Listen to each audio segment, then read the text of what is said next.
You're watching the ACC Network Extra. And on this Sunday afternoon at Jim Patterson Stadium in Louisville, Kentucky, it is indeed the rubber game of this three-game series. Which way will the ball bounce today? NC State and Louisville in ACC baseball. And hi, everyone, and welcome on this Sunday afternoon to ACC baseball. Jim Kelch, along with former Cardinal outfielder Jeff Gardner. Jeff, in this series thus far, tied at a game apiece. We've seen the best of both sides. Very good pitching performance on the Louisville side on Friday, and the ability offensively to come from behind and win yesterday by NC State. Well, Adam Wolf was dominant Friday night, as he's been all season, going 7 innings of shutout baseball. And NC State showed last night that they can come from behind, and that's something you really got to have success in conference play. Yesterday, the final 9-6, NC State a winner. Let's go to the highlights. Well, if you take a look back at yesterday's game, Nick Bennett had everything working for him. He did a great job at taming the Wolfpack offense, and Louisville honestly did a great job early on in the game of maintaining the momentum, gaining the momentum and keeping that, as you see a Danny Oriente single right there, RBI back in the fourth, but not for long as NC State battled back with this homer down the right field line by Patrick Bailey. That got things started for him, but then it was Brett Kinnaman coming up huge in the top of the ninth with a bases clearing triple right here. As you see, the Cards just couldn't come back from that. So a 4-run ninth inning by NC State gets them the victory, evens this series at a game apiece, the final 9-6. Kent Kleiman in relief gets the victory. Cardinals' Sam Bordner suffers the loss. The final game of this series, Cardinals have taken the field, and a right-hander, a freshman, Bobby Miller, makes his collegiate debut as a starter here today, Jeff. Well, he's getting his first start, but he is not new to the mound. This is a guy who's got an electric arm. He struggles with his command every once in a while, but he's a young guy, and you expect that to happen. Ultimately, he's got, I think, 15 innings on the year and 15 Ks, so he's controlling the ball enough. I'm interested to see how he does right here, especially having this Sunday spot open. This is a big start for Bobby. He's 6'5", 210 out of McHenry, Illinois. Big year last year in high school, an ERA of 0.80 with 96 strikeouts in 52 innings 1 year ago in high school. Here's the lineup he'll face for the Wolfpack of NC State this afternoon. They'll have Steven Patera leading off at second base, then Brent Kinnaman, who had the big hit in the ninth yesterday. Will Wilson is third. Evan Edwards, Josh McClain, Brock Deathridge, the middle three. Patrick Bailey, a big 2-run opposite field home run yesterday, is seventh. Terrell Tatum, the DH, is eighth. JT Jarrett plays third base, and he bats ninth. We're ready to go. We hope you enjoy the broadcast of ACC baseball this afternoon here from Jim Patterson Stadium in Louisville. NC State Wolfpack, Louisville Cardinals. Series tied at a game apiece. Strike called, and we are underway. You got to love the Sunday rubber match, Jim. Louisville a winner here, 8-2 on Friday night. Wolfpack bouncing back with 4 in the ninth and winning 9-6 yesterday afternoon.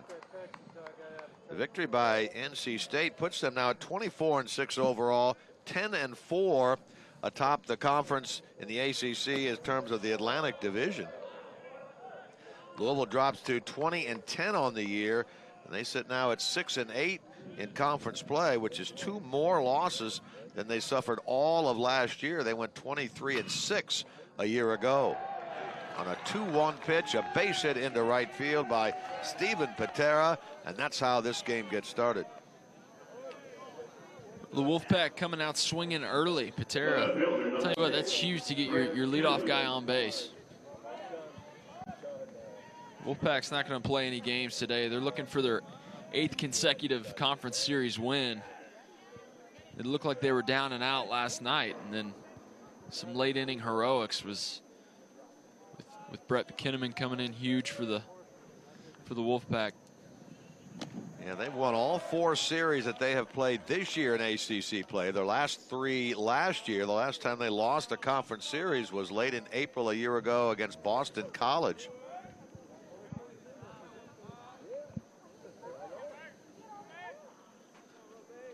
Here's Brent Kinnaman. He had the definitive hit in the ninth inning yesterday against Sam Bordner.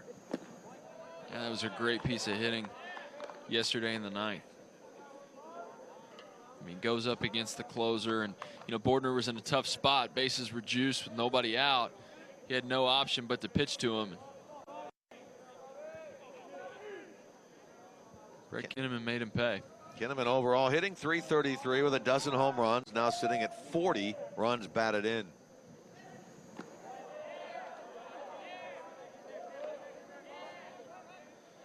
Bobby Miller hasn't pitched since the 25th of March in the second game of the doubleheader against Clemson. In that game, 1 1/3. So you're looking at the better part of 2 weeks since he's been on the mound.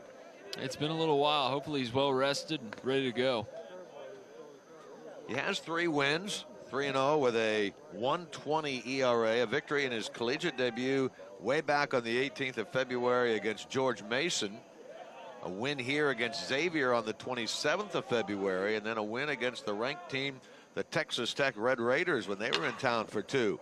Oh, a bad break there by Miller. That ball went off his foot and into shallow right field. Patera will hustle over to third, and the Wolfpack have them at first and third with nobody out. That's heartbreaking for the Cardinals right there.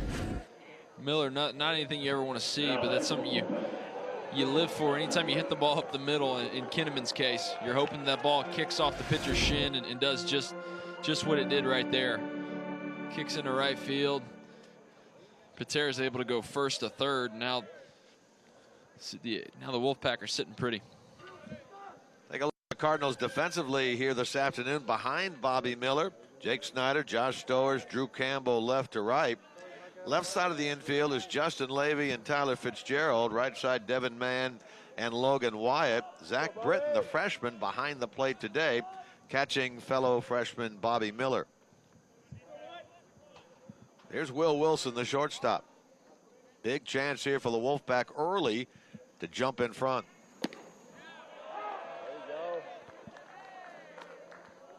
Yeah, I think NC State's going to have a lot of life in them today. Big come from behind win last night, and that's not easy to do. And anytime you can do that, especially with where they were, it seemed like their back was, they were against the ropes and about to be put away, especially facing a closer like Bordner. And to be able to come back against a guy like that, it's going to breed a lot of confidence in your offense. Well, they trailed 6-3 to the Wolfpack after 6 in that game. They scored 2 unearned runs in the 7th inning against Brian Hoeing, and then the aforementioned 4 against Bordner in the 9th. Bobby Miller, the big freshman, trying to keep his poise to get through this frame.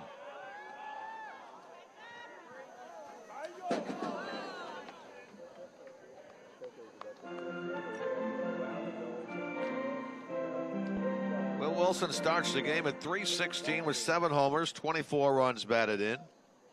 2 for 9 with 4 RBIs in the series.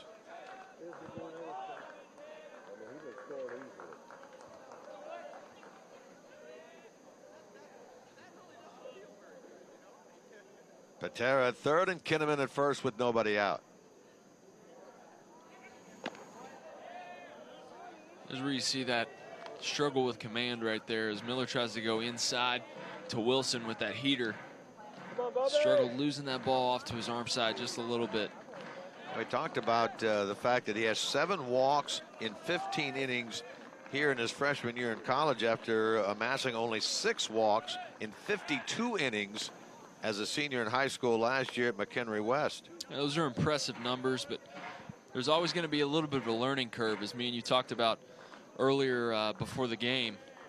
You look at those numbers and you got to think there's a lot more bad pitches being chased at the high school level than what you find here at the college level.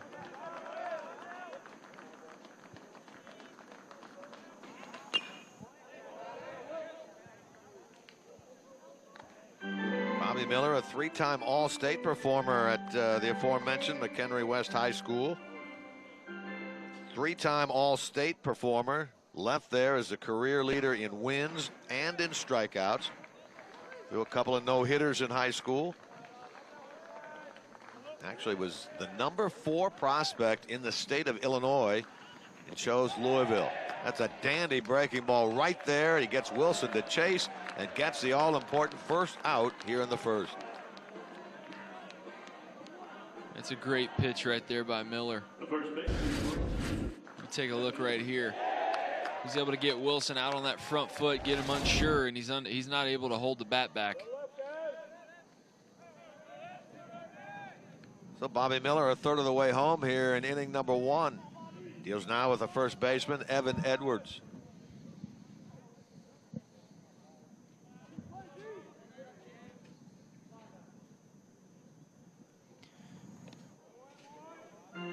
You know, this really is a big opportunity for the freshman Miller, facing a NC State lineup that's arguably one of the best offenses in the country right now. Especially having this Sunday starting role open, really can make a case for himself with a good outing today. NC State came in leading the conference and hitting at .310. They're down to .302 as we start today. They did have 10 hits yesterday, but picked up only 3 in that dominant performance by Adam Wolf on Friday night. Yeah, the Wolfpack, man, they can swing it. You take a look at their lineup. If you just cruise through their, let's see, 2 through their 6-hole hitters, I mean, you're seeing 12 home runs, 7 home runs, 8 homers, 5 homers. I mean, these guys are really slugging the ball, and I think their park is one that's fun to hit at, and the ball will fly a little bit, but still to be putting good swings on the ball, to have those sort of numbers, I mean, you've got to be doing a lot of things right. The 2 home runs they've hit so far in this series have given them 46 on the year. That's best in the conference. Edwards himself comes in, as you mentioned, with 8 of them.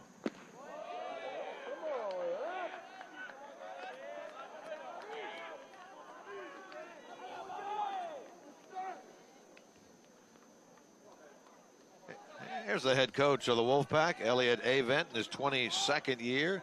Picked up victory number 815 yesterday. His team sitting atop the Atlantic Division of the ACC now at 10-4. 1 game in the loss column ahead of Clemson.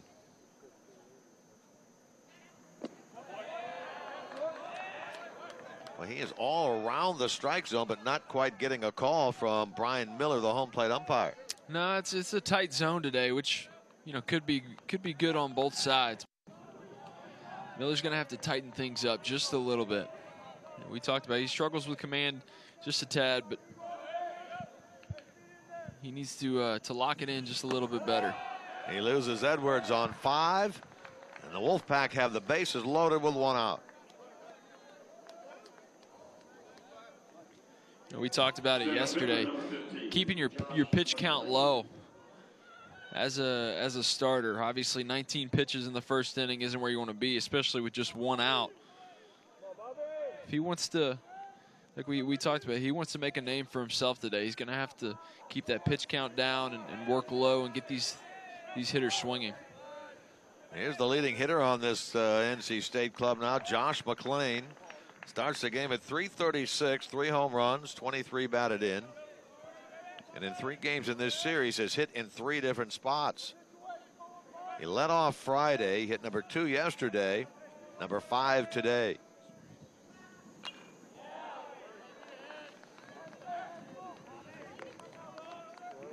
Two for 5 in yesterday's game for McClain, 3 for 8 in the series.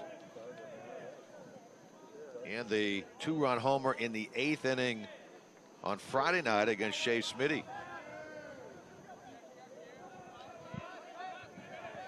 Cardinals here would love a ground ball in the double play. It's a great pitch right there by Miller. 93-mile-an-hour fastball at the knees. That's where he shows these glimpses of really being able to spot up. And the more he can tone that down, the more he can lock that in, better off he's going to be, and more success he's going to have for this Cardinal pitching staff. Trying to get through McClain here. He has a left-hander, Deathridge on deck.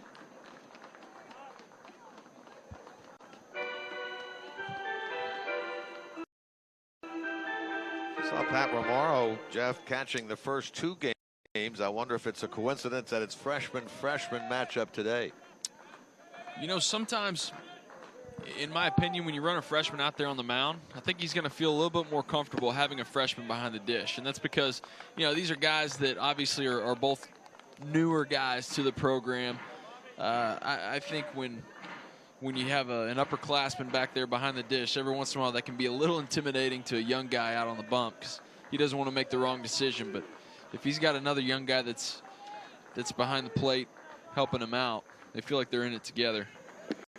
Swing and a miss, and a big strikeout there of Josh McLean. So a hit, a strikeout, and a walk, and now a strikeout of Josh McLean puts Bobby Miller and the Cardinals in the position if they can get Deathridge here to escape big first inning trouble.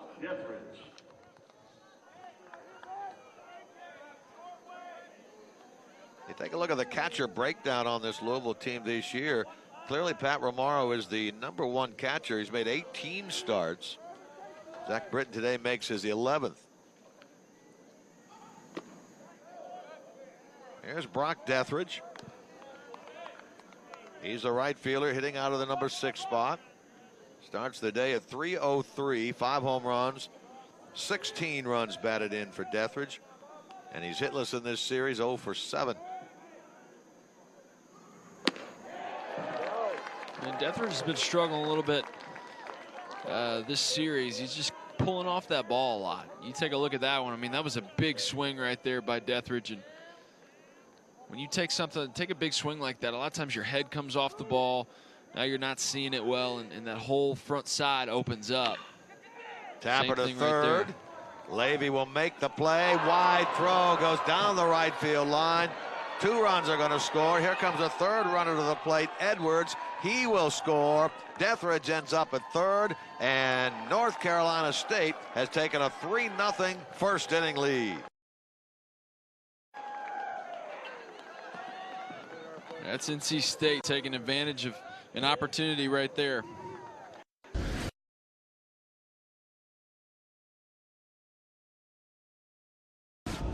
Just goes to show you that good things will happen if you just move the baseball. Obviously not the piece of hitting the Deathridge wanted right there, but he just moves the ball.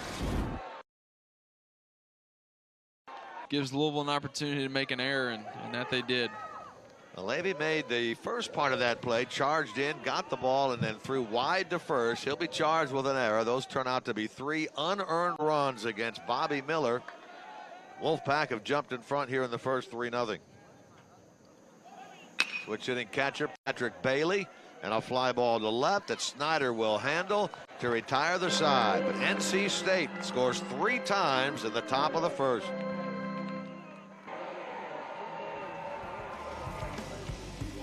On the mound for NC State this afternoon, the sophomore right-hander Michael Beeline. Well, Beeline, the sophomore, big frame.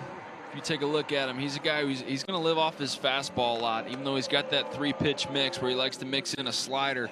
He'll get in trouble every once in a while and leave a ball over the plate, and that's where Louisville's going to have to take advantage. You know, the good thing going for them today is they seem to have awoken their bats for this weekend. So hopefully they're going to have to just take advantage of any sort of mistake that Beeline may make. Take a look at the lineup that he will face on the Louisville Cardinals side here this afternoon. Dan McDonald, the head coach, puts this lineup out. Tyler Fitzgerald leading off for the 3rd straight game at short. Then Jake Snyder and Devin Mann. Logan Wyatt in the cleanup spot at first. Josh Stowers in center at #5. Drew Campbell back in right field hitting 6th.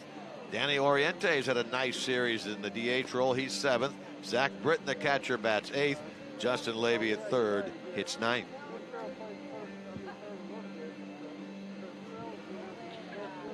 Here's the defense behind Michael Beeline this afternoon for NC State. Wolfpack have Kinnaman, McLean, and Deathridge across the outfield.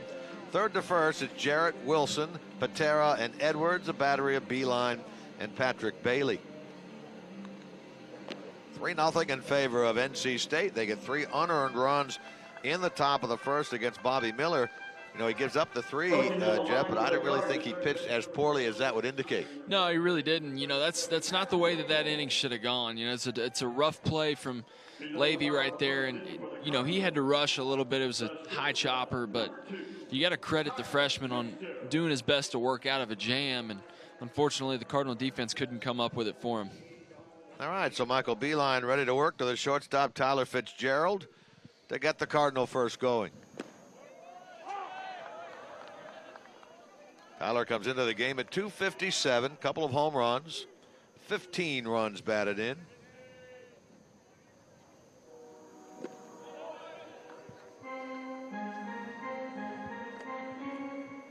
Michael Beeline, 2-2 record, 4.96 his ERA.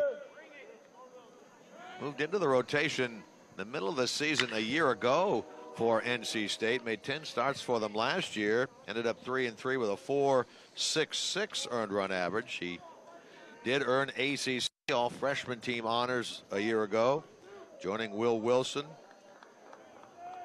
in that department along with Brad Debo from the NC State club. Career-wise, start number 15. Check swing, he went around, and Fitzgerald strikes out. That's not the way you want to start things off for the Cards, but nonetheless, here they are. They're going to have to come out. They're going to have a little bit better.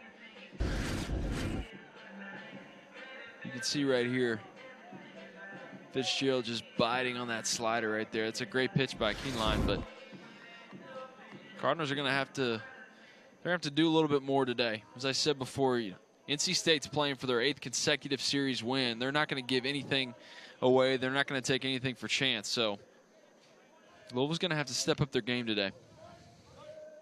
Left fielder is Jake Snyder.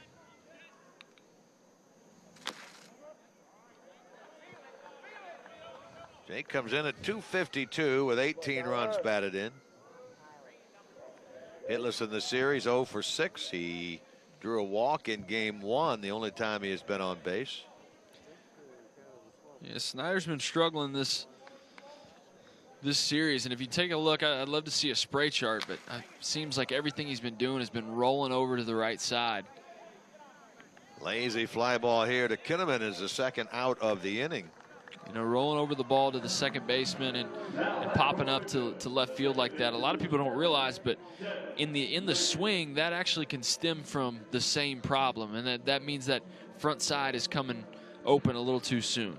Front shoulder, front hip are both flying open a little bit, and it either causes that bat to drop or it causes the bat to get out and around the baseball. Hammered into left field, down for a base hit in front of Kinnaman off the bat of Devin Mann, and so the Cardinals have a first inning base runner.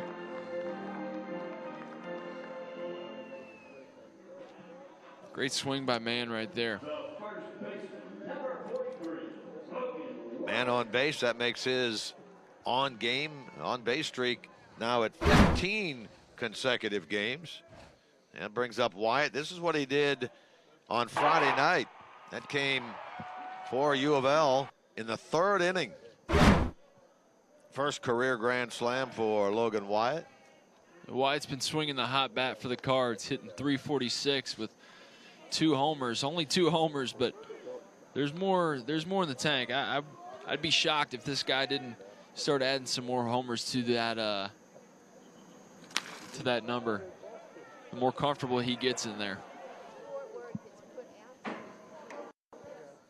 Logan Wyatt was waiting on deck when the game ended yesterday. Cardinals went down in order in the 9th inning against Kent Kleiman, trying to get up there one more time, trying to extend his on-base streak to 27. He had been 0 for 4, didn't get the chance, so his on-base streak ended at 26 straight games when he went 0 for 4 yesterday.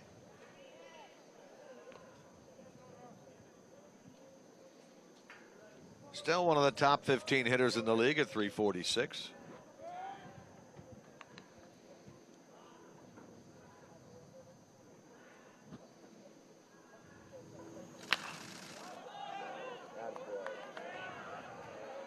You know, Wyatt wishes he could have that one back. I think he just missed that.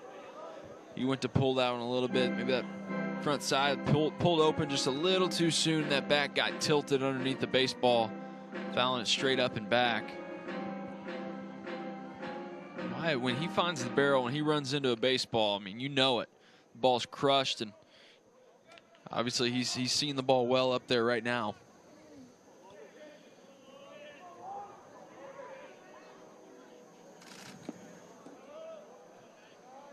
It's interesting with him is how big of a guy he is, and yet how close to the plate he stands. I can speak from experience. That's exactly the way I used to hit in college as well. I like to get all over that plate, and didn't realize that the guys didn't really pitch in as much as I thought they did. It was an adjustment that I struggled to make once I got to professional baseball. There's a pitch over the inside corner by Beeline. Strike 3 called to Wyatt, and the first inning complete on this Sunday afternoon. It's time to make some noise. Well, here's where we're at right here. NC State's off to a hot start. They had the bats going from right away, and a couple tough breaks for the Cards. NC State takes advantage. You see Levy throws this one into right field, and that cleared the bags for the Wolfpack. Gets them off to an early 3-0 lead. They send their number 8 hitter, Terrell Tatum, who was in the DH role yesterday as a pinch hitter early. Starts the game in the DH role today against the right-hander Bobby Miller, freshman against freshman, and Tatum rips this ball into right field. This guy's got pretty good speed. He's going to get to second and stop there as the throw comes back in from Campbell and right. Terrell Tatum gets the double to start inning number 2. That's a great swing by Tatum, and the Wolfpack, man, they showed up today. They're ready to go. They're ready to swing it. I mean, the bats are alive early. Great job by Tatum, and anytime you can get a leadoff double, that's huge for your offense, because now it makes JT Jarrett's job easy. All he's got to do now, he's just thinking, I shouldn't say easy, but it makes his approach easy. All he's got to do now is look to move the ball to the right side of the field. Might see a bunt here, but all he's trying to do is find a way to get Tatum over to third, get an easy RBI opportunity for Patera. Just the 5th hit of the year for Tatum, his second double. Cardinals expecting bunt. Wyatt cheating way in now at first base. Jarrett does bunt toward first base. The only play they have is back to the bag. Wyatt gives it to Mann. The sacrifice executed by JT Jarrett. And the Wolfpack do indeed get the runner over to third with 1 out. It was great execution on the sac bunt right there, and he showed it late. He kind of played it like a bunt for hit right here, as you see. Wyatt does a great job of charging that ball, but great read by him, not trying to make the throw to third, just getting the out. There's one thing you got to do in a bunt situation. You got to make sure to get an out. They're giving you an out in that situation. There's no reason to risk making a bad throw and chucking it down the line. Take the out that you're given and then try to work from the next situation. We saw Wyatt take a quick glance at third, realizing he had no play over there, and gets the out as you're talking about. Yeah, he thought about it, and that's actually a position where having a lefty first baseman really comes in handy, because he doesn't have to spin to make that throw. He's already set up to make a solid throw over to third base. Whereas Wyatt, had he tried to make that, he would have had to spin, which would have taken more time, as well as taking his eyes off the target. And sometimes when a guy makes a spin to throw, there's no telling where that ball is going to go. Steven Patera led off the game with a base hit into right against a drawn-in Cardinal infield here in the second. Like a pretty good changeup there. Yeah, that was a good changeup.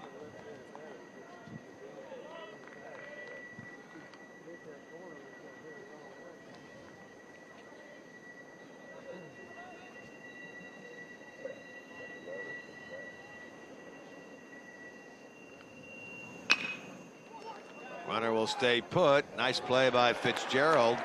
Cardinals get a break there with the ground ball hard hit, but right at Tyler Fitzgerald for the second out. That's textbook right there, and great job by Fitzgerald of staying on that ball. You know, anytime you play up, it can get a little nerve-wracking playing that close to the plate.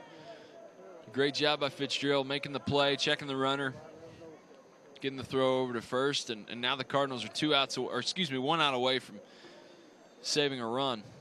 Fitzgerald did the same thing there that Wyatt did. He fielded the ball, took a quick glance at third to make sure that Tatum was staying put, threw on to first. Here's Brett Kinnaman. He had, of course, that big blow in the 9th inning yesterday. Yeah, he obliterated this ball back in the top of the 9th. Thought it had a chance, but it hits off the bottom of the wall. It was enough to clear the bags. Maybe a better throw would have held up another run for the Cards, but credit Kinnaman for putting a great swing on a Bordner fastball. And he still leads the league in home runs with 12. He's up to second in RBIs with 40. He's the one who hit the ball off the foot of Bobby Miller back in the 1st inning. Interesting that we're seeing Miller here work from the stretch with the runner at third. He has the option of go stretch or wind up. Yeah, he has that option, and every once in a while you'll see a guy back it up and go from the windup to feel a little more comfortable that way. But Miller wanting to stick with the stretch, and can't blame him. Obviously, it's a long shot, but with a guy like Tatum who can run a little bit, there's always the possibility of him trying to steal home. So maybe that'd keep you out of the windup. Boy, you'd be hard pressed to take the bat out of Kinnaman's hand, wouldn't you? You would. You would.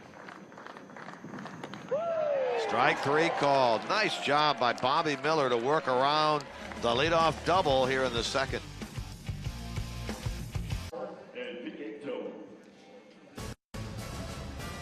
Three nothing in favor of the Wolfpack. We played at the bottom of the 2nd inning here at Jim Patterson Stadium.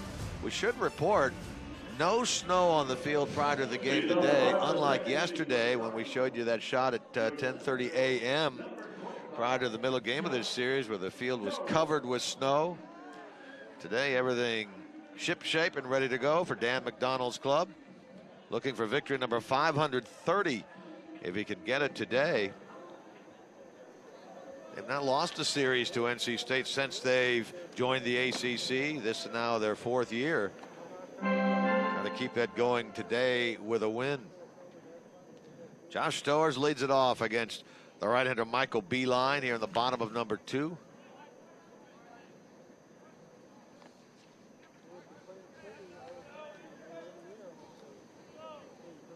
Stowers been swinging the bat well this series. Hit a modest 750 for the series. And this is a guy whose bat really came alive here in the past couple weeks, and that's what the Cards need. I mean, this is an older guy in this lineup that if they want to have success, they really need to get his bat going. He's done a great job of doing that. He struggled a little bit early on, but it seems like he's settling in. And as we mentioned before, this weekend finally getting moved back down towards the middle of the lineup and out of that leadoff spot. And I think he feels a little more comfortable there. Certainly looks more comfortable. He'll draw a walk on a 3-1 pitch, and that extends his on-base streak. He came into this game having reached base in 7 straight plate appearances. His last 3 on Friday night, a walk, a hit, and a walk, and then all 4 times he went to the plate yesterday with a single. He was hit by a pitch. He had another single and a walk, and now he walks here to start the bottom of the 2nd. The idea is to get on base and not make outs one way or another. That's right. If you're a hitter. Stowers also had 3 stolen bases yesterday. Now 16 on the year in 18 attempts. And that's his game. You know, Stowers' game is all about getting on base and getting around the bases. If you can get a guy like that, as you see him take off here. Throw's going to drift there on Bailey, and a stolen base for Stowers, number 17 on the year, and his 4th of this series. That's huge right there, because now you've got a runner on second base with nobody out. You've got a left-handed hitter up in Campbell. As you see, Stowers gets a great jump here. Bailey has to rush the throw right there, and there's just no shot. But now you got Campbell.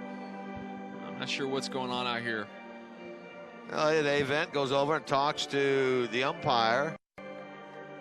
Out at second base, that's David Savage. He'll call Mark Humphreys in, and Douglas Vines from over at third.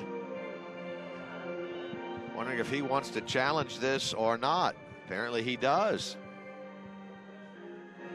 I'm not sure if they keep a stat over how many challenges coaches throw out, but Avent certainly Tried making his case this weekend for a couple. Remember, the rule is you get 2 in the first 6 innings of the game, and if you fail on your challenge, you lose it. And so NC State apparently thinks that they were able to get the runner Stowers out at second on the back leg. Let's see if we have a better angle of it here.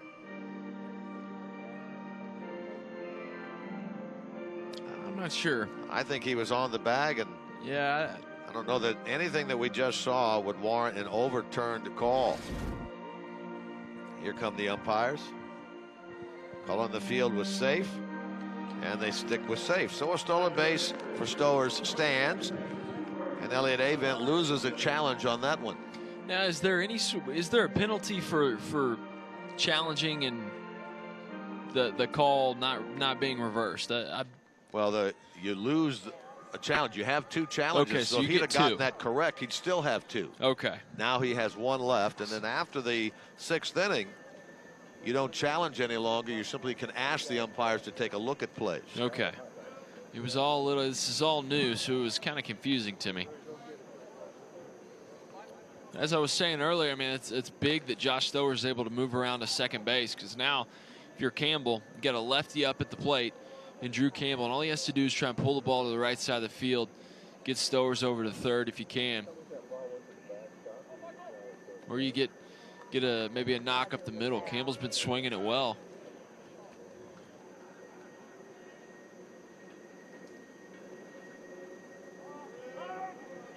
Time is called just as Beeline was ready to deliver. Jeff, we're talking about new rules.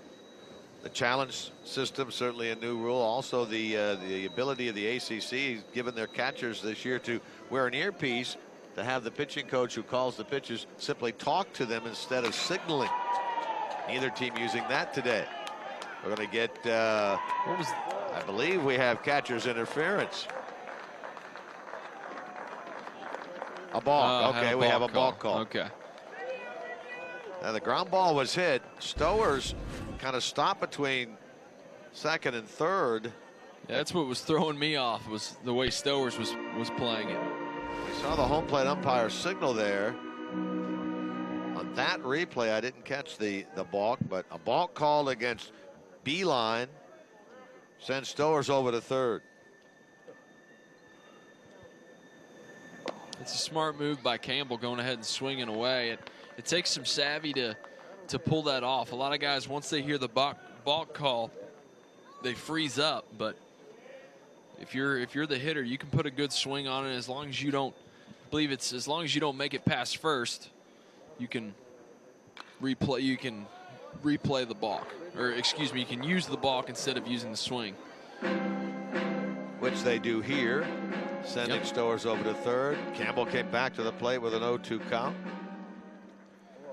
Second leading hitter on the club at .329.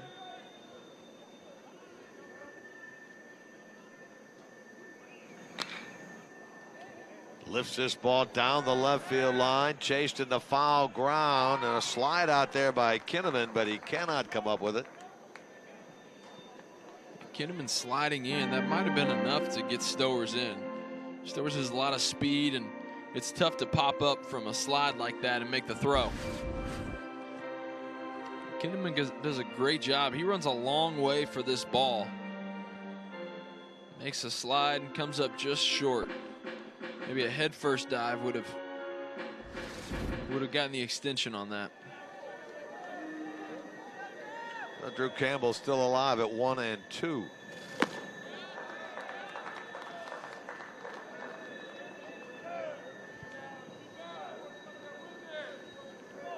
And Kinnaman dove for that ball headlong.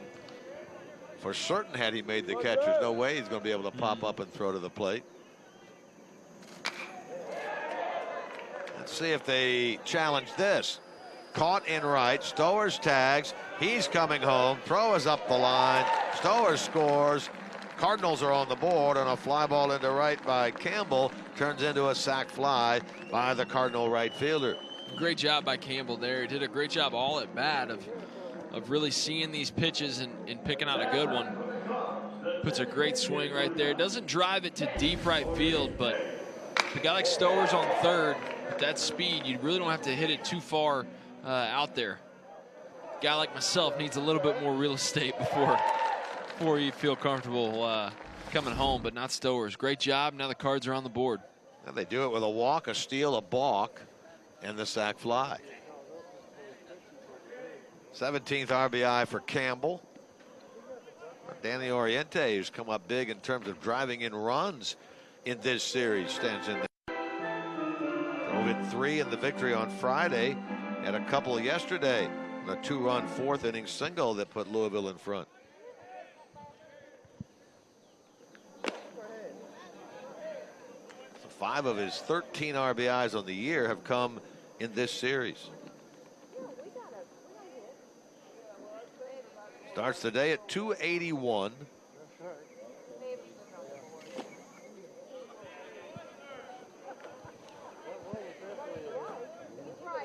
Jeff, you talk about standing close to the plate, pitchers pitching inside.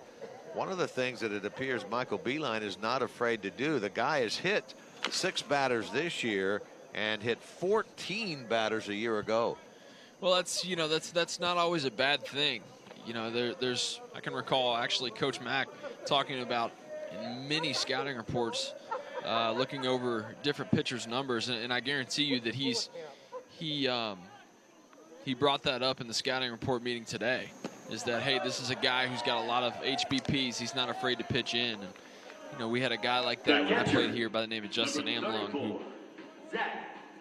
you know, he'd rack up his HBPs throughout the year, but all those came generally from fastballs in with 2 strikes, which isn't where you want to, you know, obviously you don't want to hit somebody with 2 strikes, but if you're trying to challenge hitters, it's not a bad place to be. Zach Britton bats now with 2 out after Oriente was called out on strikes. 3 punch outs now for Beeline in the game, and left-handed hitting freshman catcher stands in there trying to get things started. Hits it hard to right. Deathridge goes back. It's over his head and off the wall, and Britton is going to glide into second with a 2-out double. That's a great swing right there by Britton, and this is what you want out. Left-handed hitting catcher, you can't ask for much better. Not a big guy, but shows off. He's got a little bit of juice in the tank. So he hits this one to the warning track. He's able to give the Cardinals a little life here with 2 outs. Give Levy a position to get a 2-out RBI. Second double of the year for the freshman catcher, Zach Britton. Puts Justin Levy, as Jeff mentioned, now in a position. Put another run across the board. He represents the tying run here in the bottom of the second.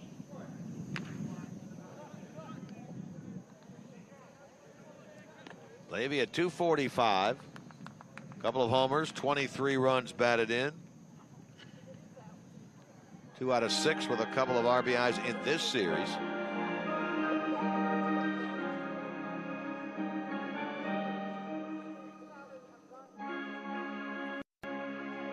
Levy has a 5-game hitting streak going.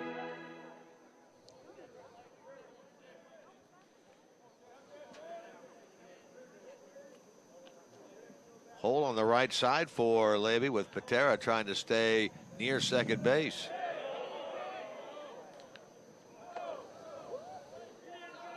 Beinland getting these guys to bite on that slider. It's a pretty sharp slider and pretty firm at 81 miles an hour, as that one was. As you can see right here, it looks like a fastball and just drops right off the table, and that's where you get these guys to check swing on it.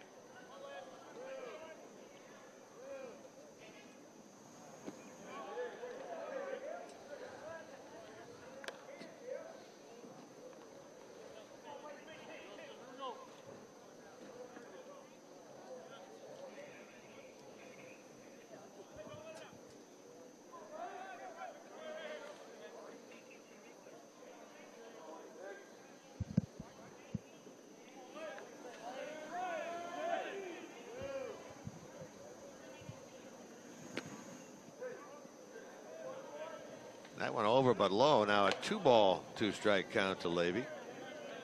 Levy's just got to shorten up here and focus on staying up the middle of the field.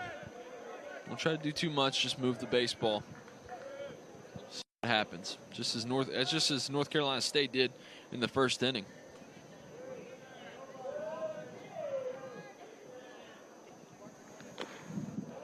Just does stay alive there.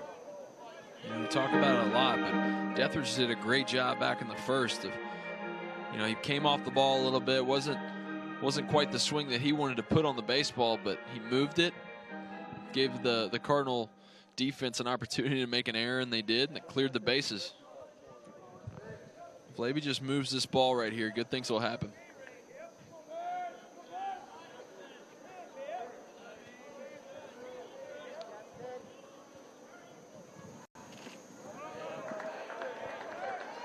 It's a good read right there, laying off that off speed. All right, so Levy at 3-2, one of 5 Cardinal players that has started every game this year. All 4 infielders plus Jake Snyder. Tries to do some damage on a 3-2 pitch here from Michael Beeline. Here you see Beeline pitching in right there. Not afraid to go inside with 2 outs. Excuse me, with 2 strikes. And 2 out. And 2 outs, yeah. It's tough to do if you're a hitter. Especially with 2 strikes, man. That's in the back of your mind, you're thinking, hey, you might flip me in a slider right here, some sort of off speed, and then all of a sudden they freeze you with a fastball in on your hands. This is way up and in, so Levy draws the walk. The Cardinals have the tying runs on, and the go-ahead run in Tyler Fitzgerald coming to the plate for the 2nd time this afternoon. He tries to go inside with this heater, just gets away from him, misses with that arm, that release point just a little bit too high. As I mentioned, anytime you get a pitcher who's going to throw inside, he's not afraid to throw inside with 2 strikes. That could be real dangerous. It's where you see a lot of hitters, especially at the big league level, where guys are controlling the ball a lot better. You'll see dudes just get frozen. I mean, literally the bat doesn't come off their shoulder, and they just realize as soon as they see the pitch, I've got nothing I can do here. You see Scott Foxhall, the pitching coach of the Wolfpack, doing all the talking. Michael Beeline doing all the listening right there. A couple of nods with the freshman catcher Patrick Bailey in on the mix as well. Here comes the home plate umpire now to join them, Brian Miller.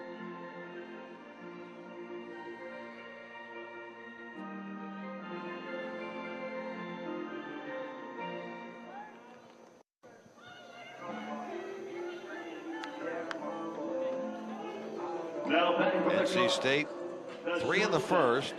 Cardinals 1 in the bottom of the 2nd thus far, with a chance for more. Britton out at 2nd, Levy at 1st with 2 out. Tyler Fitzgerald struck out his first time. He'd love to redeem himself right here.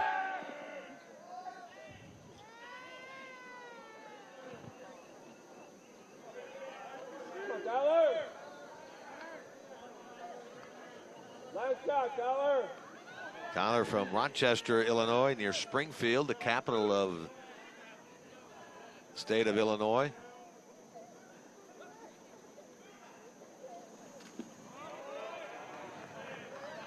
He decided very early in his high school days that he wanted to come and play for Dan McDonnell and the Cardinals.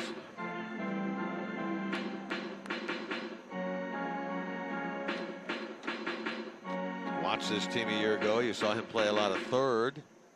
Switched over to the shortstop spot this year for U of L, with Devin Harrison moving on to professional baseball.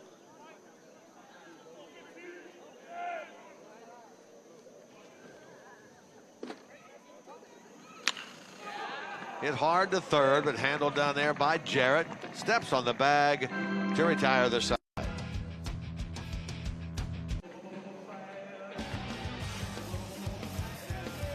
We've been talking all weekend about top 25 teams in the ACC, and that Louisville has played most of them so far.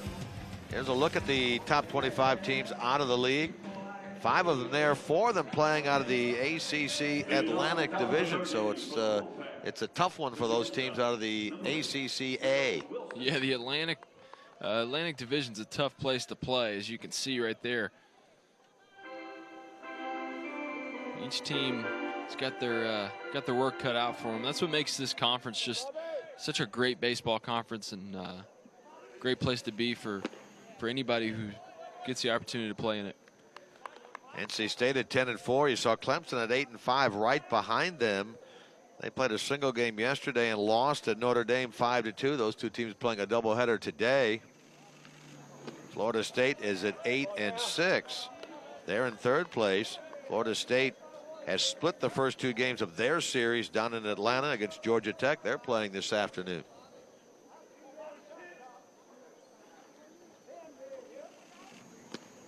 Here in the top of the 3rd, it's the number 3 hitter in the Wolfpack order. Will Wilson will lead it off. Bobby Miller, 38 pitches through 2 innings. But he's fallen behind the leadoff man here, 3-0. So a quick visit from fellow freshman Zach Britton.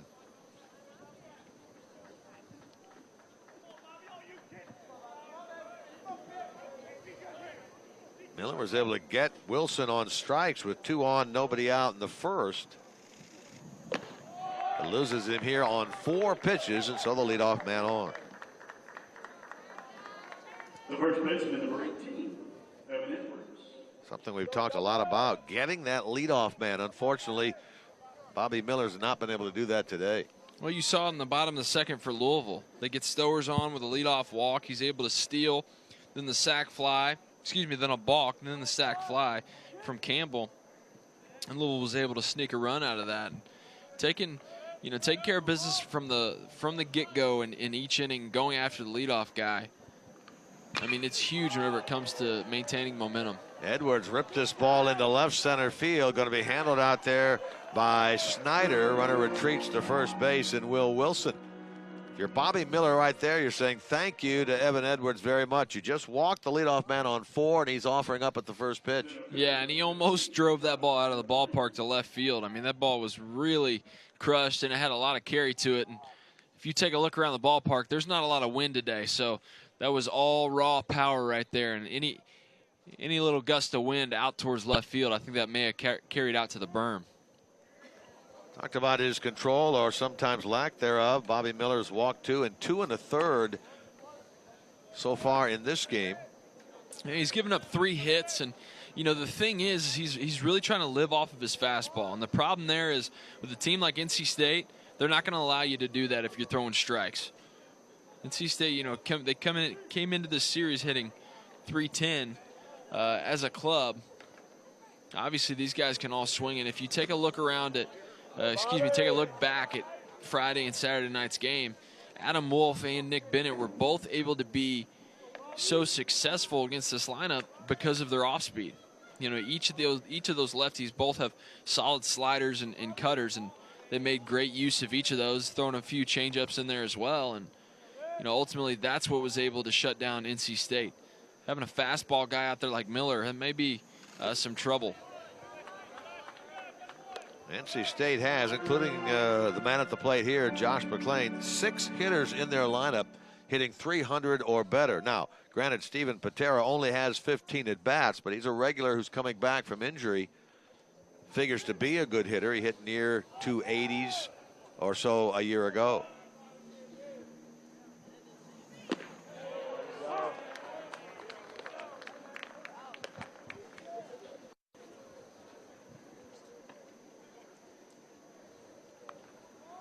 McClain struck out his first time.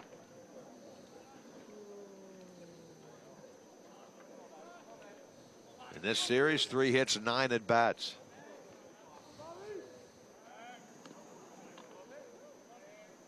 Miller bounces that one, a little unsure of the throw right there.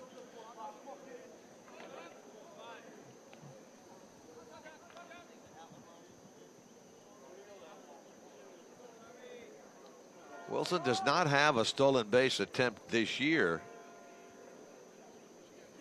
And he's not going here. toward right. That ball is going to be caught. They thought about throwing behind the runner, but Wilson did a good job of identifying that as a line drive that was going to be caught. Scampered back to the bag.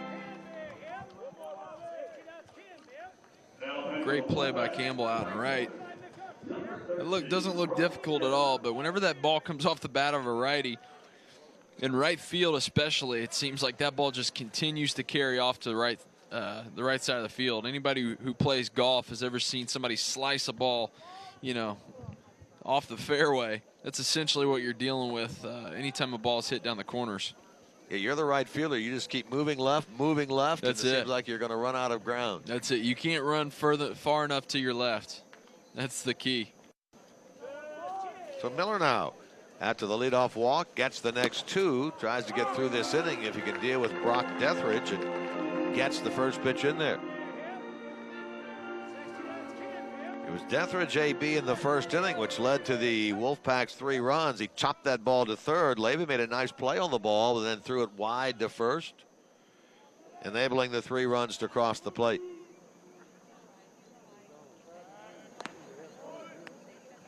Actually, when you take a look back at that AB, he really did a nice job to get that ball right in on Deathridge, who didn't have much of a swing on it at all.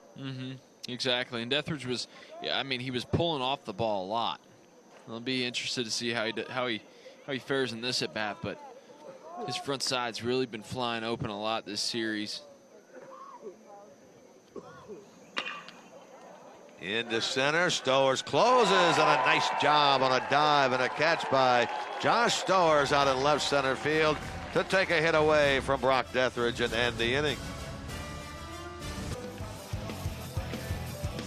We ended on a nice defensive play out there in left center, Jeff, by Josh Stowers. Yeah, that was a beautiful work of defense by Stowers, moving to his right, getting a full extension and making the diving catch, and really saving Miller from a jam right there. So here's a look at that last out off the bat of Brock Deathridge. That ball, Deathridge, and as we were talking about before, that ball was kind of slicing, but you got speed like Stowers out in center field. He's able to track it down, get the full extension, makes a grab right there.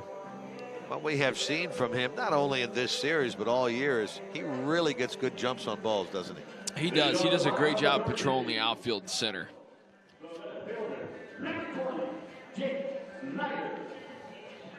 Cardinals come up, bottom of the third against Michael Beeline.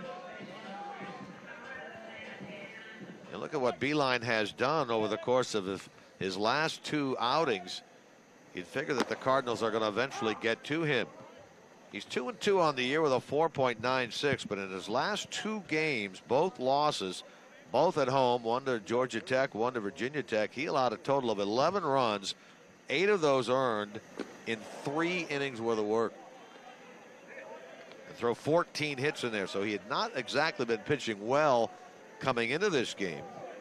He got out of a big jam in the second when the Cardinals left a pair. Jake Snyder leading it off here in the bottom of the third. Beeline has wins over Air Force and number 2 Clemson. He actually threw very well. His best game of the year was against the Tigers. 5 innings of no-run, 5-hit baseball.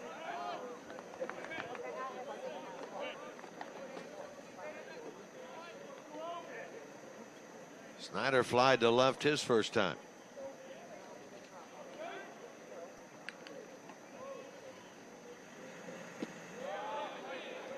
Look it over now, Jake.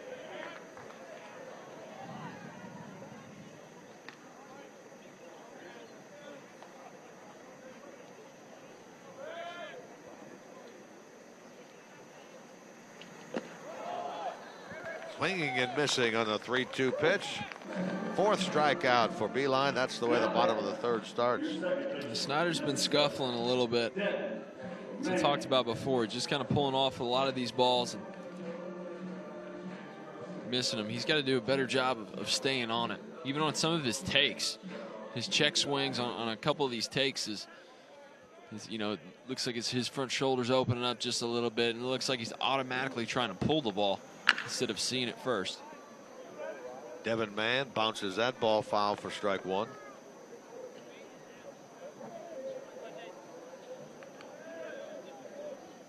Man, well, one of the two Cardinal hits in this game, a single back in the first, along with the Zach Britton double in the second.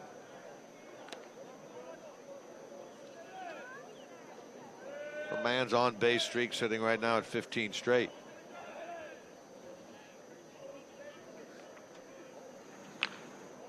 There's no doubt that these two teams can get on base as Mann fouled that ball off his foot. Inevitably, you see a guy like Mann who's wearing the shin protector on his left ankle area, probably fouled that one off his right ankle.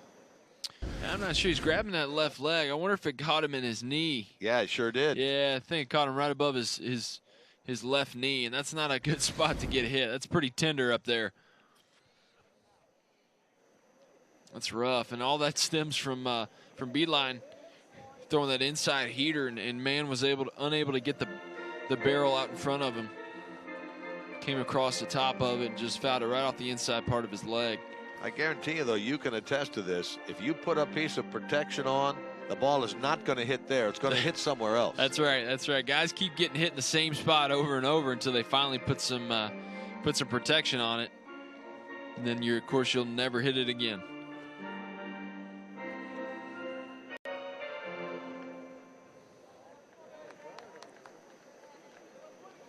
Devin recovers sufficiently enough to continue the AB.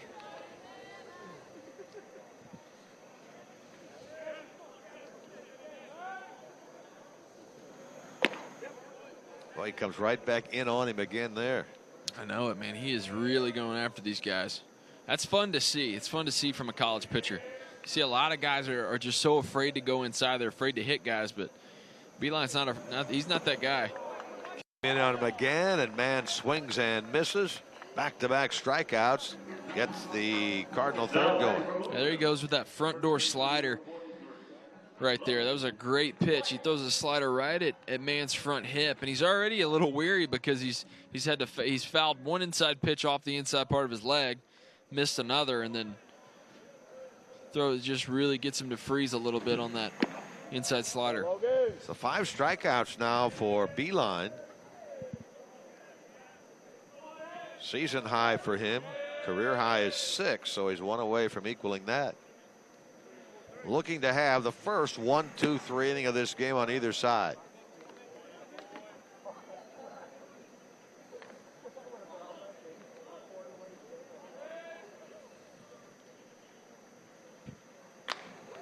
Hit hard in the right field by Logan Wyatt. Looking up the right fielder. That ball off the top of the wall. Came back into the field. Deathridge looked like he got leather on it. Into second base is Logan Wyatt. And I guarantee you right here, we're going to see Dan McDonald come out and say, hey, we might want to take a look at that and see if that hit over the wall and then came back. Yeah, that would be interesting to see. Great piece of hitting by Wyatt. This ball's driven. I thought it was no doubt gone. Let's take a look at where this hits. Right off the top of the wall right there. Off the top of the wall and came back. Man, that's frustrating if you're Wyatt. It's still a great swing and a great piece of hitting, but I'm sure you would have rather had it go over the fence. Those are the ones that kill you. Team leading 14th double for the sophomore Logan Wyatt. And so Josh Stower's at the plate now representing the tying run. Shallow center going to be handled out there by McLean to retire the Cardinals and end the on-base streak of Josh Stowers.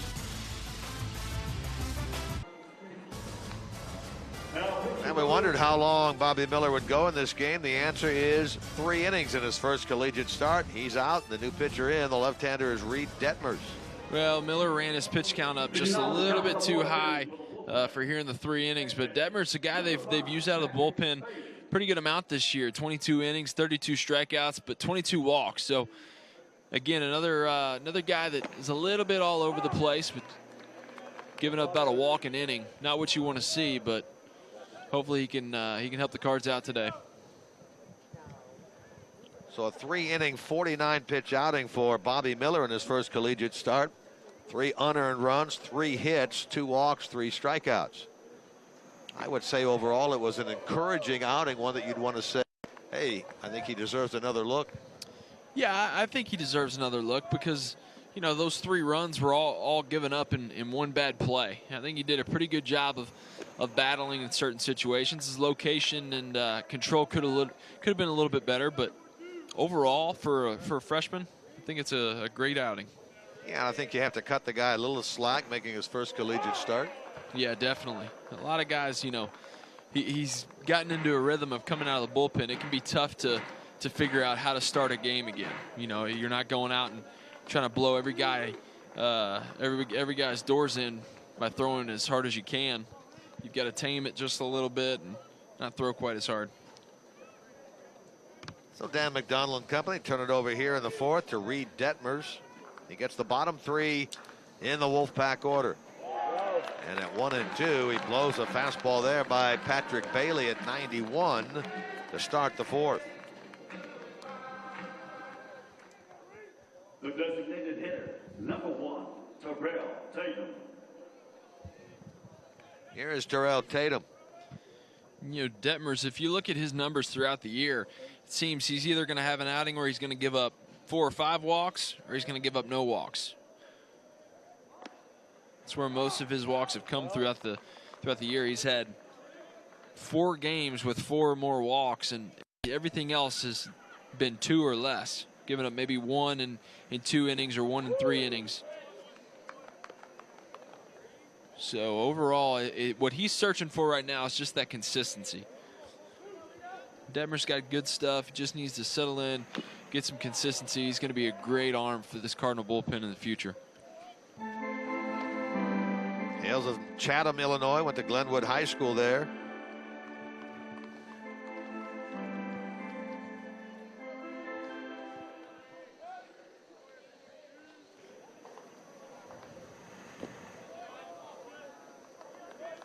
Tatum's one of those guys that it's just a thorn to try to get out, isn't he? He has a good eye at the plate, good speed.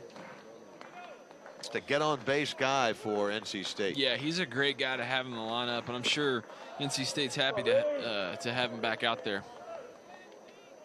Yesterday was on twice via the walk, stole a base, scored a run. Today he has a double.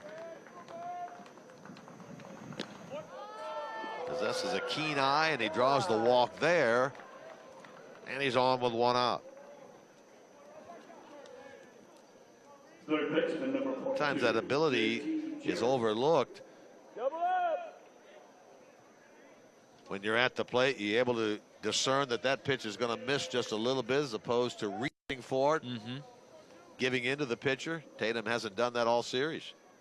Yeah, he's really shown that he's in control when he steps in the box, which is very impressive from a freshman. Here's J.T. Jarrett. Mentioned Jarrett made his first start at third base yesterday. NC State in the game on Friday, the opener of this series, started Dylan Cooper over there. Jarrett started there yesterday. They had any number of players eventually play that position in the middle game of the series. And now it's Jarrett back there today. He earns more playing time due to the fact that he is a very good hitter. Starts this game at 340, on base of 380.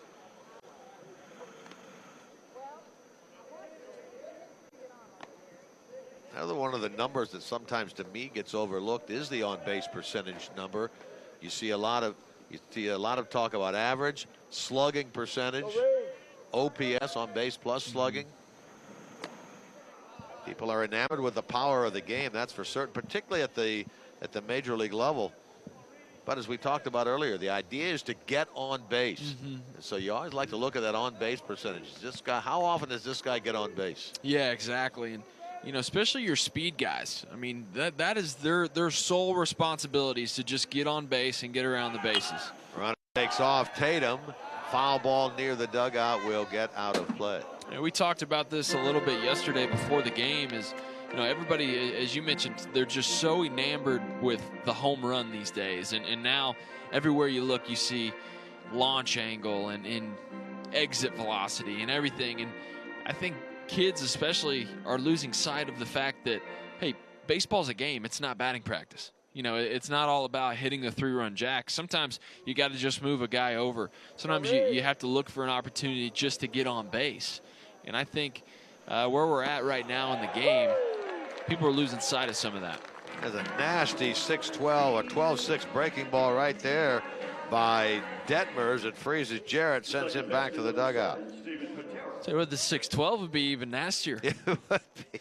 That's on softball. Yeah. That's that right. riser. The riser. That's the riser. You find me a guy that throws a 6-12, that'd be great. Maybe they have some over there in Japan. They throw a lot of different pitches over there. I wouldn't. They'll throw the kitchen sink at you. I forget the name of the pitcher who came over a number of years ago. They said, how many pitches does he have? He said, I have 8. Yeah. Like, how do you have 8 pitches? I know it. I don't know how you can make a ball do that many things. I think if a guy has 2 really good pitches, he's doing pretty well. They're throwing pitches none of us ever even heard of. None of you can mix a changeup in there. Yeah. You've got it mastered. That's right. Tatum running again. Throw is going to be a little wide, and a stolen base for Terrell Tatum. Puts him in scoring position. And Tatum got a great jump right there. He went first move off Detmers. As soon as he saw that leg raise, he was off to the races. You gotta put that throw right on the money. Not to mention Detmers was a little bit slow to the plate. That's something you'll see from a lot of freshmen. They're not used to controlling the running game because in high school nobody ran on them. You know, you'll see them struggle with fielding bunts, different things like that, because nobody bunted on them in high school. Tatum stole a base yesterday, gets number 5 here today, and gives Patera an opportunity to add to the Wolfpack lead.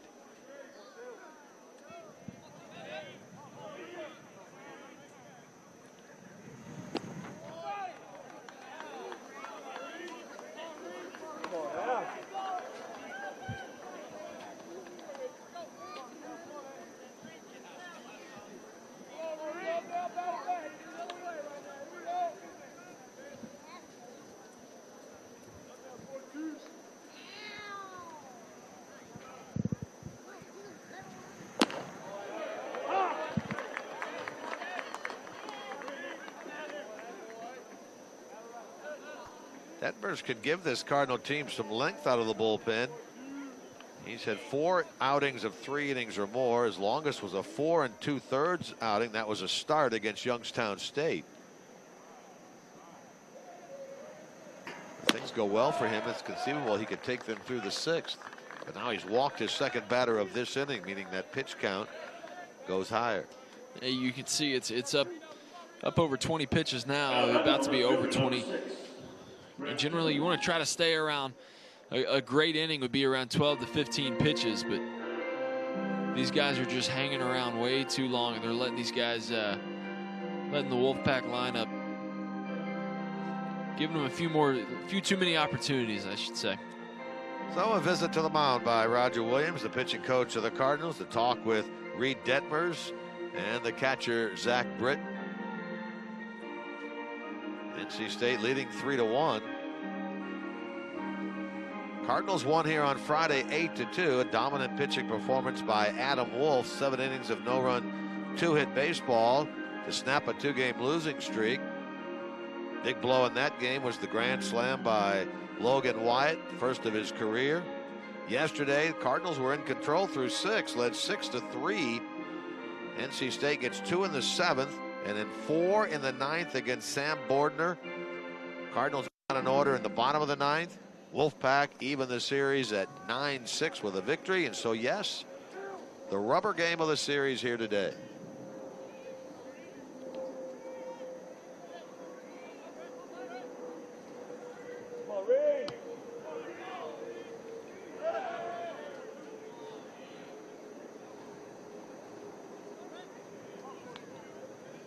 Kennan bats with 2 on, 2 out.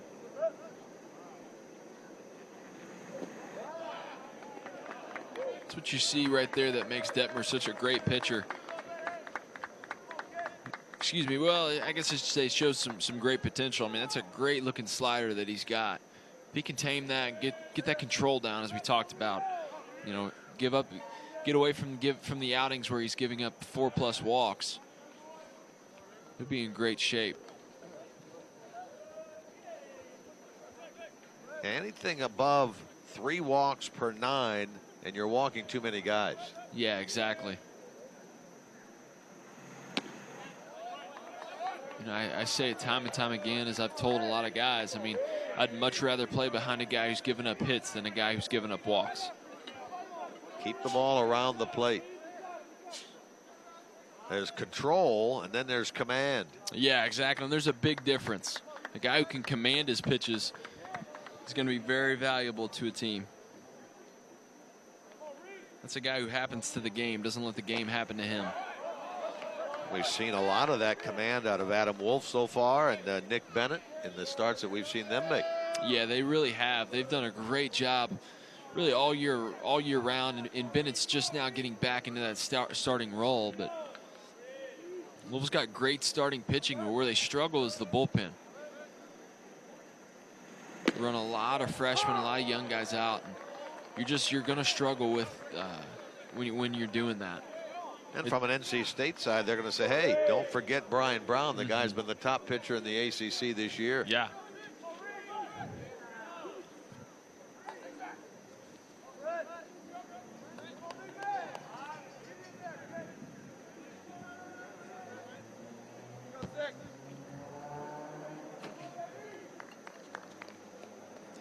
You see the stats with runners on base.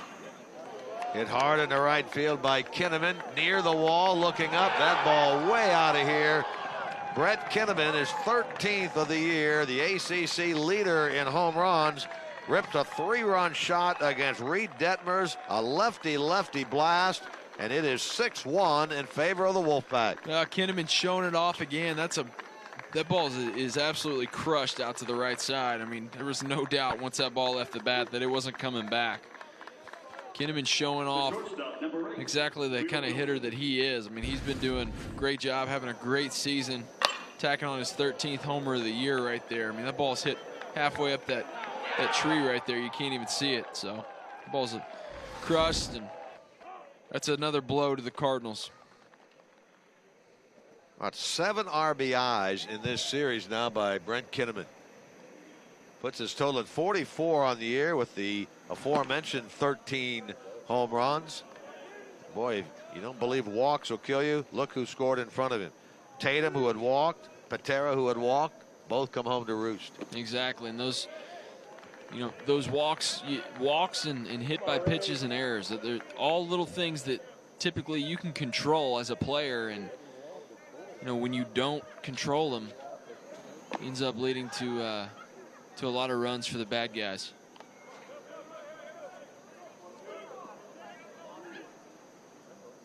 Fourth home run ball that Detmers has given up. That's the most on this team.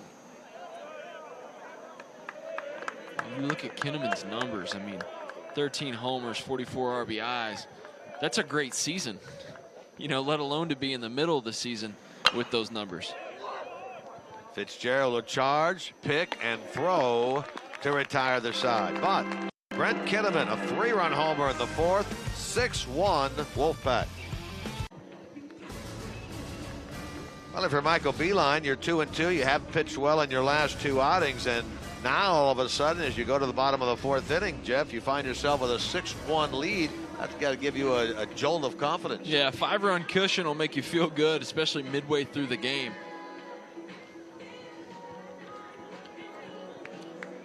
Cardinals come up here in the bottom of the fourth inning. Drew Campbell, Danny Oriente, and Zach Britton against the offerings of the sophomore out of Chesapeake, Virginia, Michael Beeline. He's walked 2, he's fanned 5. Not had a 1-2-3 inning as of yet, but he's had 2 4-batter innings, the first and the third. Campbell a sac fly his first time, giving him his 17th run batted in.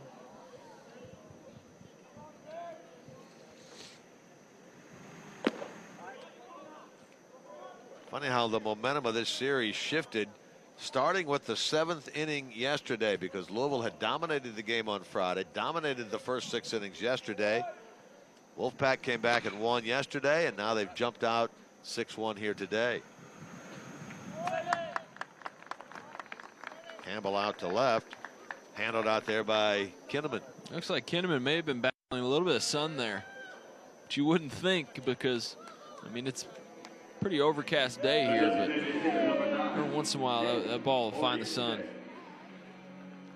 Right around this time of the day, too, it generally can get pretty bad over in left field. We could see there he had the sunglasses on. Nothing more frustrating as you're sitting in the stands calling a game or watching. When you see a fly ball lost in the sun and the guy has the glasses on the top of the hat. Yeah. It's like if you're going to bother to wear them out there with you, why not put them on your eyes? Yeah. When you see, it's a fashion thing, isn't it? Yeah, I guess. Yeah, and it's disheartening whenever you start to see you see the body language that tells everybody in the stands that he doesn't see the ball. See a sudden look of terror on their on the face of an outfielder. Here's a question for you as a former outfielder. Did you ever wear the flip glasses? No, I didn't. You can't really find them that much anymore. Not a lot of guys will wear the flip glasses. Generally, guys will just wear the, I guess, fixed lens glasses. You know, the flip glasses are in another generation, but they seem still to this day to make more sense than the fixed glasses that you're talking about. Yeah, I think they just can get in the way a little bit trying to wear them underneath of a hat. I don't know. I never really fooled with them, but. You ever tried a pair on? Yeah, I want to say that a buddy of mine had some at some point down the line, but they were kind of cheap glasses, weren't that great. And, you know, whenever you flipped them down, they ended up breaking or whatever. See, that's what we're talking about. That's Evan Edwards, the first baseman. Well, and a lot of professional organizations, that right there will get you a fine. Yeah. Not everybody, but a lot of places you can't wear the cap in front of the logo. Danny Oriente with a solid base hit there. I mean, the purpose maybe is, hey, the sun comes out during the inning, and you say, okay, I'm going to put the glasses on. But you're hard-pressed to do it on a pop-up. All of a sudden you say, okay, I'm going to grab the glasses, put them on, find the ball. Yeah, there's no going back once the ball goes up in the air, so you better be prepared beforehand. I was generally the type that every inning I played with them on.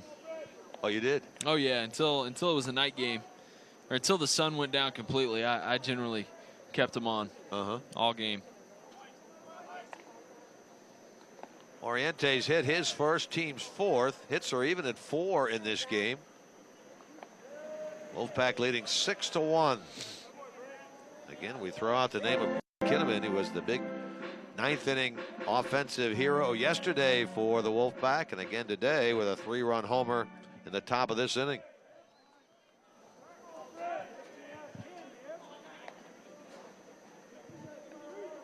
Zach Britton, a double to right his first trip.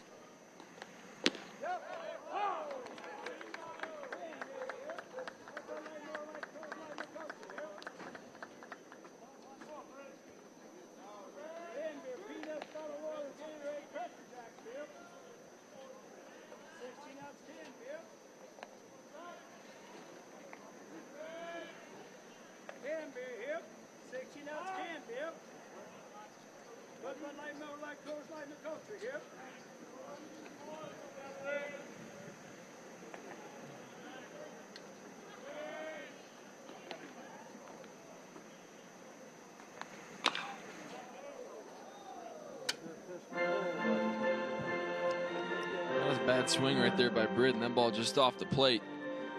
Ran out of bat trying to put a swing on him. Britton, this guy knows how to swing it a little bit. I mean, he had a great piece of hitting back in the second. That line drive double into right field. Now would be a great time to pull off another double. Runner takes off. Pitch was in the dirt. And down to second base goes Danny Oriente. He reacted very quickly on that pitch in the dirt. Yeah, he did. It was a great read.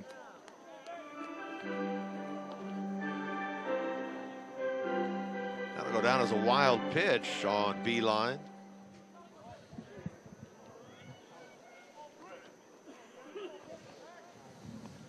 Action now in the Wolfpack bullpen. Nolan Clenny, we saw a pitch on Friday, is up and throwing.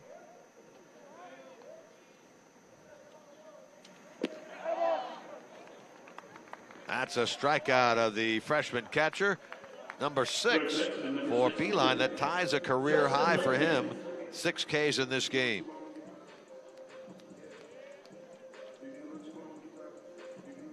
And here he is in another position to have a 4-batter inning. 2-out single in the first to Mann. He struck out Wyatt looking.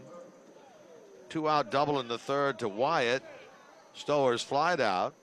1-out single here in inning number 4 by Oriente. Britton fans, and now it's Justin Levy who drew a walk his first time.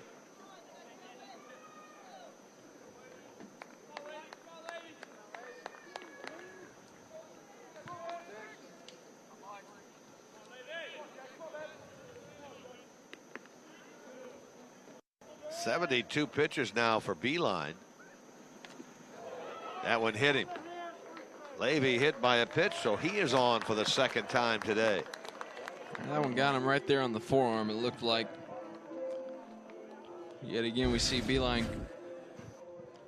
not afraid to throw in. He goes right at Levy, but again, that ball, that's what you're going to do. If you're going to throw the ball in, you're going to run that risk of hitting a couple guys. And he's not afraid to hit some dudes. The ball just ran away from him just a little bit too much. Nothing new for him at all. 21st hit batsman in his career, and he's a sophomore.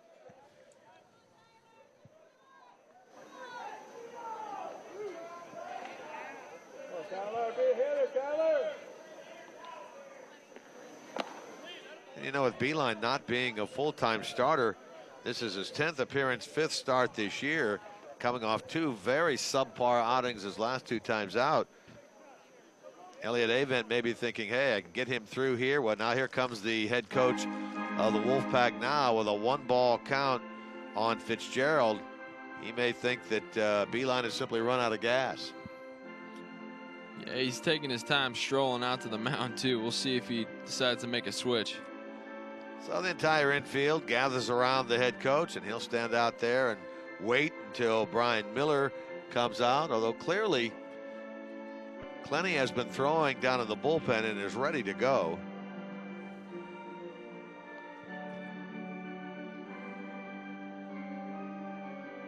So the Cardinal runners go over to the dugout, talk with head coach Dan McDonnell. Here comes Brian Miller.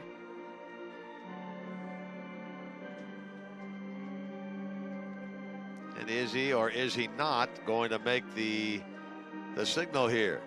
The suspense is killing us. And finally, the call is made. So the Wolfpack make a pitching change. New man into the game, Nolan Clenny. Tell you about him in a moment. New pitcher on for the Wolfpack is the right-hander Nolan Clenny. He's 6'2". He's a redshirt junior out of Novi, Michigan. And we saw Clenny the other night, and there you see his numbers. In 19 innings, the guy's working with 26 strikeouts. He does a great job coming out of the pen. Only giving up 10 walks, and that seems to be what we've talking about a lot. Been talking about a lot today is how many walks are guys giving up per outing. And if you see right there, just 10, giving about 1 every 2 innings, which is pretty good. That's not bad with where you want to stay. You know, whereas some of these younger guys that we talked about, Detmers was, you know, had a couple outings where he's giving up 4 or 5 walks at a time. Especially if you're a guy coming out of the bullpen. A way to make a name for yourself is to come out and throw strikes. Keep the game moving, keep the momentum up, especially if you're coming in a situation with a lead. Last thing you want to do is have to come out there and take an inning or 2 to settle in. Clenny faced his 2 batters yesterday. One was Danny Oriente, the other was Pat Romero. He'll inherit Fitzgerald with a 1-0 count, so anything that Fitzgerald does will go on the record of Nolan Clenny. He also would become, at least temporarily, the pitcher of record. Beeline, the starter, 3 2/3, doesn't qualify for the win as the starter, who must go 5.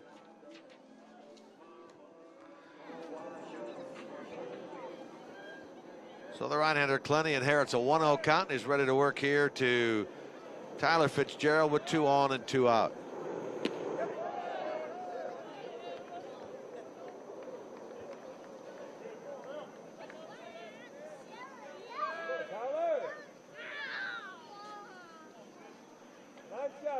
Fitzgerald has struck out, hit into a force play today. He's 0 for 2. That puts him in the series 2 for 11.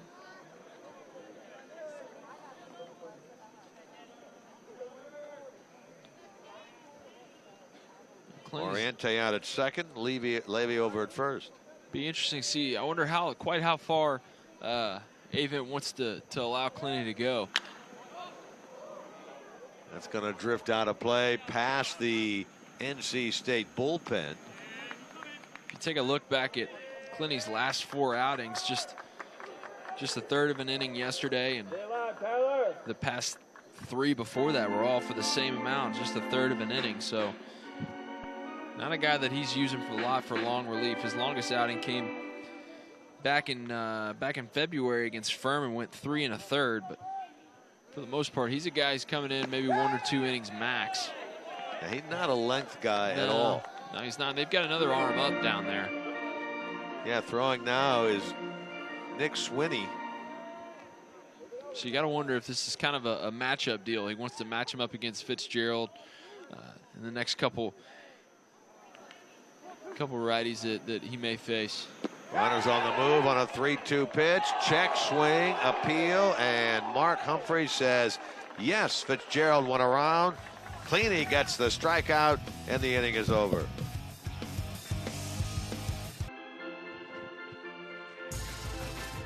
Four innings complete here at Jim Patterson Stadium in Louisville, Kentucky on this Sunday afternoon. NC State looking to win their 8th consecutive ACC Conference Series.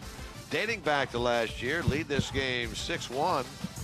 Louisville Cardinals into their 3rd pitcher. Bobby Miller started. Lefty Reed Detmers followed him, and now the right-hander Riley Thompson is into the game. Now you see Thompson coming out of the pen. This is a guy who Louisville tried to have him in that starting role for a little while before finally moving him back to the pen. If you look back, had a great start a couple weeks ago against North Carolina, but after that, really has been nothing doing. That start against North Carolina had 10 Ks actually. Struggled this past midweek against Kentucky, but Thompson coming back out of the pen. It's a guy with a big frame and big power arm. He's got the ability to run the radar gun up pretty high. Again, a guy who struggles with command though. Native here of Louisville, went to Christian Academy, worked out of the bullpen all of last year, and as Jeff said, he's made 6 starts this year. So this is his first appearance this year out of the bullpen. He follows Miller, who went 3.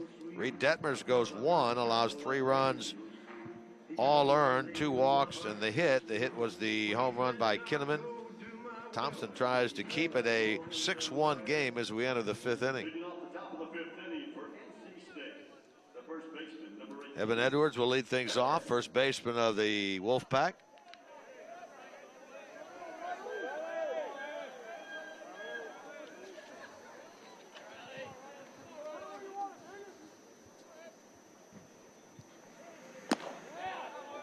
Wolfpack have a non-conference game, midweek game this week against North Carolina Wilmington in Wilmington, and then they're home next weekend against Notre Dame.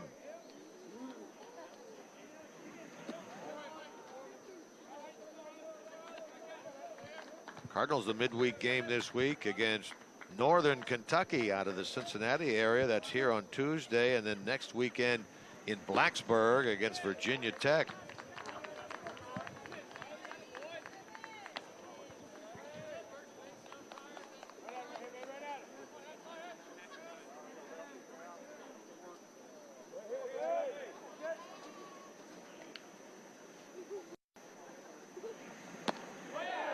Strike 3 call. Backdoor breaking ball freezes Edwards. He's back to the dugout. Leadoff man Dong.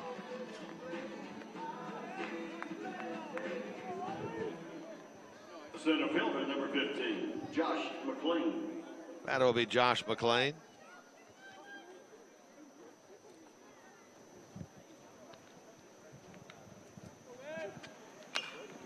Thompson right there. If you look up at the radar gun, that one registering at 95.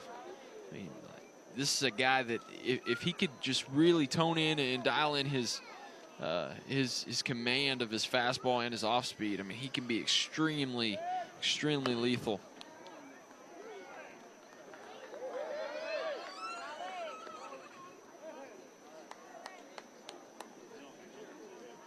It's a local kid who, as we've talked about, he's struggled with in the starting rotation early on, but even if he can find some comfort here in the coming out of the bullpen, it'd be huge for the Cards. Well, he gets McLean to chase that ball low and outside. Help from the catcher, Britton, who throws him out at first. So strikeout is where the top of the 5th starts for Riley Thompson. Now batting for the Wolfpack, the right fielder, number 13, Brock Dethridge. Mentioned those 10 Ks, Jeff, that he had against North Carolina. That was a career high for him against the Tar Heels. That was back on the 11th of March. That was a loss. He took the loss in that game. Yeah, and I think everybody thought he was gonna. That was the turning point. He had really turned it around, but then struggled the following week at Wake Forest, and then with the start against Kentucky this week. And with that big sweeping breaking ball, it hit Dethridge. It looked like in the arm area, maybe near the elbow pad that he wears. Yeah, that's frustrating. You know, 2 outs, you just had 2 Ks in a row. The last thing you want to do is give up an HBP or a walk, allow a guy to get on. Puts Well, that the right on knee, his the back elbow, knee. they're not even close. Yeah. Hit him on the top of the left knee.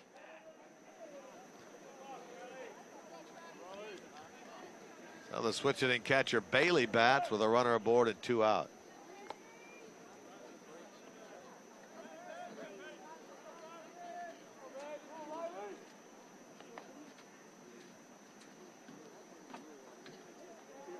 Now you didn't see Dethridge move to get out of the way of that. We've seen in this series and earlier in ACC games that the umpires will bring the batter back if they don't feel they made a move to get out of the way. Yeah, but I think if you look at that one, he actually turned towards the ball, so I don't think that would have been necessary there. It was a hard slider and really didn't have much of an opportunity to get out of the way. Smash to the second baseman, handled by Mann, gives it on to Fitzgerald, and that ends the top of the 5th. Busy Sunday around the ACC on the baseball ACC scoreboard. Notre Dame won the first game of their doubleheader against Clemson 6-3. They won yesterday 5-2, so they'll go for the sweep of that series. North Carolina looking for a sweep, but they're trailing at Miami 7-6. Boston College 6-0 leaders over Pittsburgh, trying to salvage one of that series. Georgia Tech leading Florida State.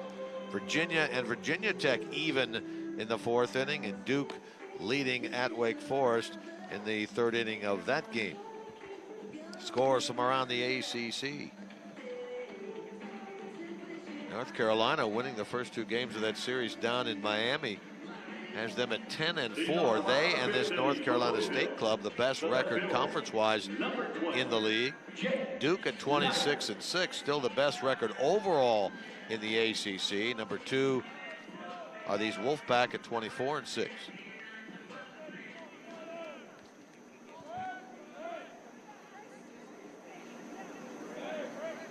Back to work, Nolan Clenny here in the bottom of the 5th.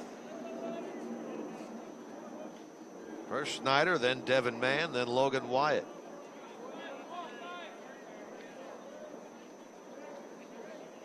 .248 overall for Snyder, but only 154 in conference play.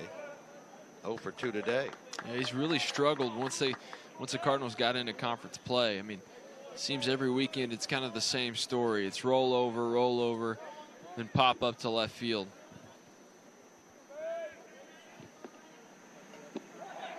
Swings and misses at an 0-2 pitch. That breaking ball dipped on him. He didn't get it. And that is 2 strikeouts for Clenny of the 2 batters he has faced, and 7 for NC State pitching today.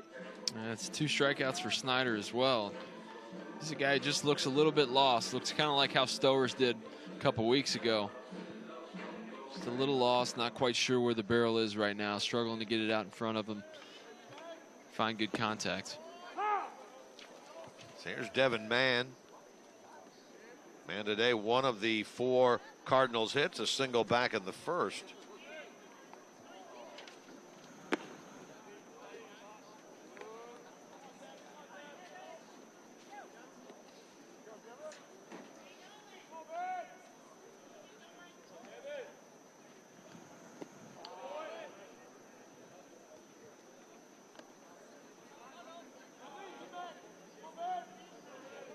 Cardinals have stranded 6 in this game. NC State 4. Wolfpack used a big error in the first inning by Levy to take the early 3-0 lead, and then added 3 more in the fourth. A 3-run blast by Kinnaman. To the right side, and Patera. And he throws man out. Neither team has gone down in order yet in this game, but here's Nolan Clenny with an opportunity, should he be able to handle Logan Wyatt, to record the first perfect inning of this one.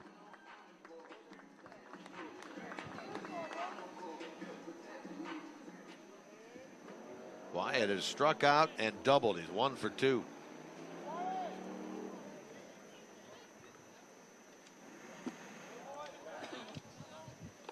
Wyatt came into the series with an on-base percentage of .504, the best in the ACC. Still there, but just under 500 now at .497. Yeah, what I love about Wyatt is just how poised he is in the box. You take a look at his stance and everything. He's real simple with it. Keeps his hands pretty still. Gets a little bit of rhythm with that bat. It's a little bit of a rock back, and then puts a good swing on the ball. Foul chased over there by the shortstop. A heck of a play, but he couldn't get to it. Yeah, that was almost a great play right there. So it's 2 balls and a strike to Logan Wyatt. One of 10 players from the Commonwealth of Kentucky, 5 from the Louisville area.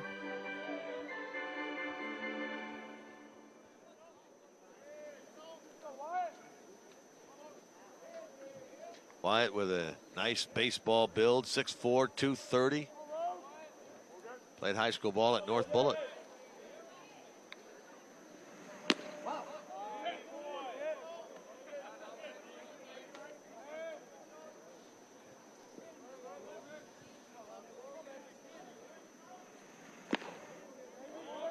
He draws a free pass, and so Wyatt on for the second time. He's aboard with 2 out. It's a good eye in there by Wyatt. As I talked about, I mean, the guy just looks super comfortable in the box right now. That's something that he's going to need to continue throughout the rest of this season to help the Cards out. Guys like him and Stowers, they've really got to step up and take some good swings, try to have their best games every day. Here is Stowers. Flied out to end the third, meaning he had been on base 7 straight times prior to that AB. That ended that streak.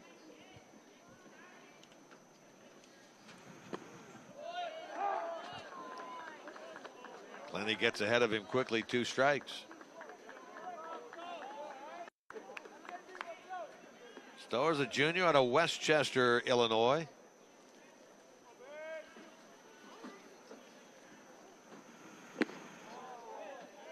Good year last year for Josh. He hit .313, up from a .231 limited playing time as a freshman here.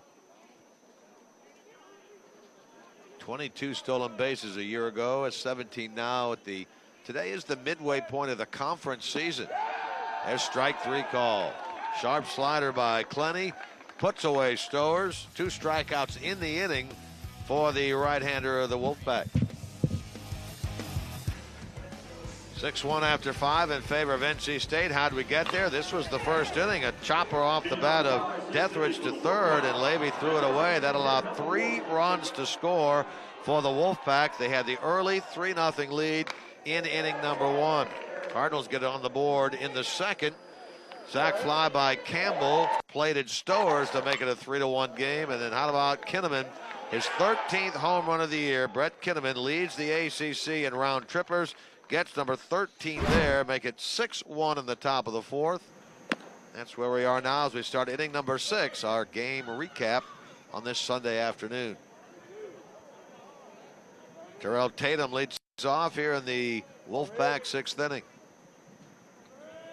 Riley Thompson, a 4-batter 5th. Good contact there by Tatum, and what a nice pick by Fitzgerald, but then a wide throw to first, and Tatum is aboard to start the NC State 6th inning. Boy, that's a heck of a pick right there by Fitzgerald. Yeah, it was. That ball was crushed off the bat of Tatum. I mean, he did a really hard line drive right there towards Fitzgerald. As you take a look right here, real hard, sharp bounce. It was kind of an in-between hop. Great pick by Fitzgerald. But with the speed of Tatum, he had to rush the throw just a little bit and was unable to get that throw down. Now, great play. Two parts of that play. He made the first part, had time, and he set himself, but then the throw took off on him, and he will be charged with an error. It's a tough one because he made such a nice play. His 4th error of the year, 2nd of this game by the Cardinals. Oh, what an effort there by Cardinals catcher Zach Britton. In and out of the glove on the bunt by Jarrett. That's a strike. And Louisville's struggling to catch a break. That right there, that's something that obviously it's difficult because Britton's going backwards, but he's got to be a little bit more focused on watching that ball all the way into the glove. That's stealing it out right there if they can get it. Yeah, it is. And honestly, that's something that could come back to bite you by not making that play. Let's see if they elect to try to bunt Jarrett here again, or Tatum, who has clearly the best speed on this NC State team, try to take off. He stole a base earlier in the game. Jarrett showing bunt, does bunt, and it'll go foul. Yeah, if you hang around the game long enough, you'll start to hear about something called the baseball gods and how they will tend to punish you for not making the plays that you need to make. And we'll see if the Cardinals suffer from that ball, which was in and out of the glove of Britton on the first bunt attempt by J.T. Jarrett. He had a sacrifice back in the 2nd, called out on strikes in the 4th against Detmers.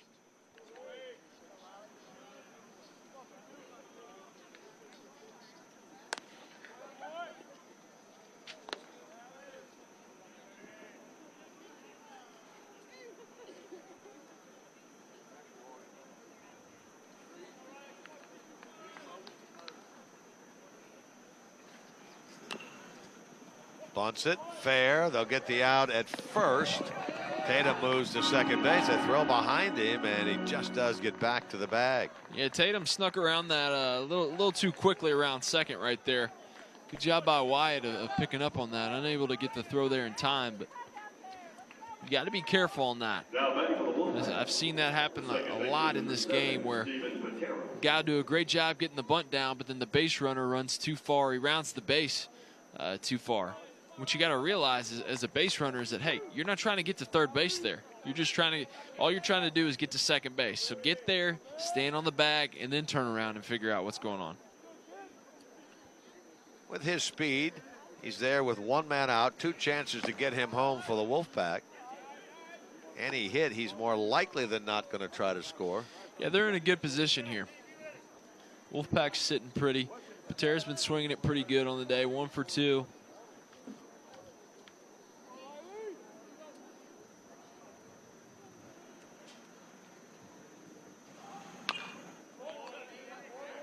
Plus, you know, swinging it whenever you have a 5-run lead, the game comes a lot easier to everybody. Both sides of the ball, whether you're the pitcher or you're a hitter. Anytime you've got somewhat of a cushion, the pressure's off and you can relax. You're able to focus a little easier once you step in the box and pick out some better pitches to hit.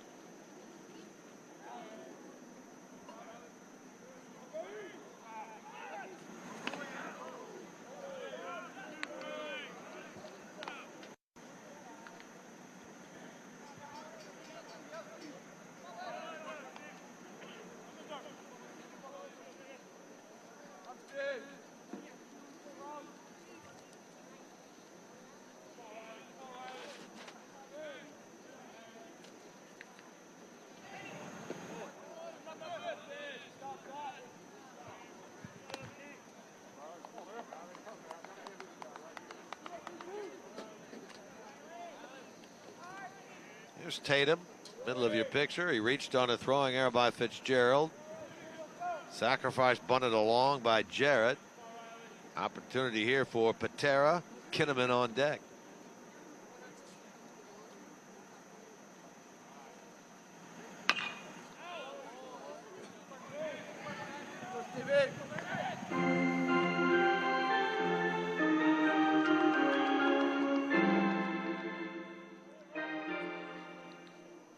This is the first real weekend that Patera has been able to participate in all the games. He had a hamstring injury earlier this year.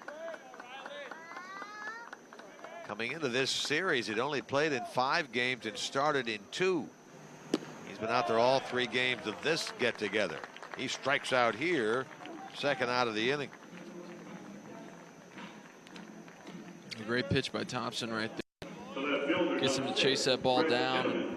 Great job by Britton keeping it in front, getting the tag. So here's Brent Kinnaman. 2 for 3 today, 4 for 10 in the series with a home run and 7 runs batted in.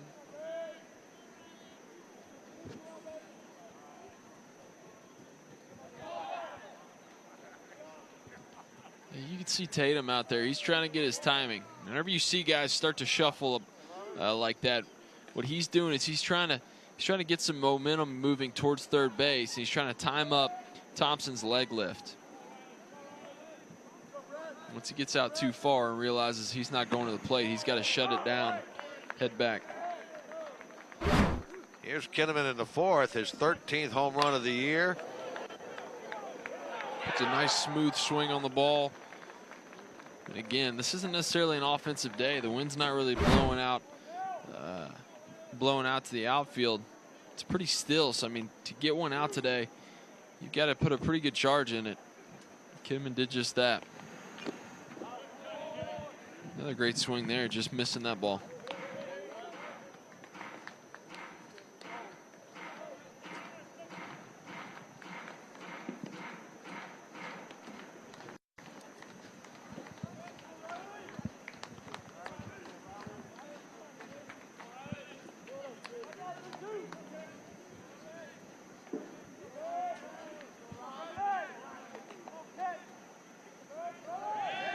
Going to throw to third. Tatum may have broken too early. The Cardinals have him in a rundown. They put the tag on, and he is out. He tried to time Thompson there, and it didn't work in his favor. That goes down as a caught stealing and ends the top of the 6th inning.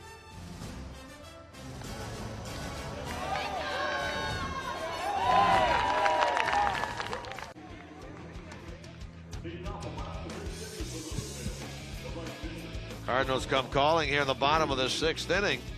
They've not led in this game, trailing 6-1. Hits are even at 4 apiece. Back to work goes Nolan Clenny. He came on to face Fitzgerald. Got him on strikes to end the 4th. Had a good 5th inning and now works to Drew Campbell to start the bottom of the 6th. Starters in this game on both sides were out early. Michael Beeline of NC State, 3 2/3, 1 run, 4 hits. Bobby Miller, the freshman for U of L, making his collegiate debut as a starter. 3 innings, 3 hits, 3 runs, all unearned. Bullpen since then. Came back with the same pitch there. Campbell missed them both. He's a strikeout victim to start the home 6th. The designated hitter, number 9, Danny Oriente.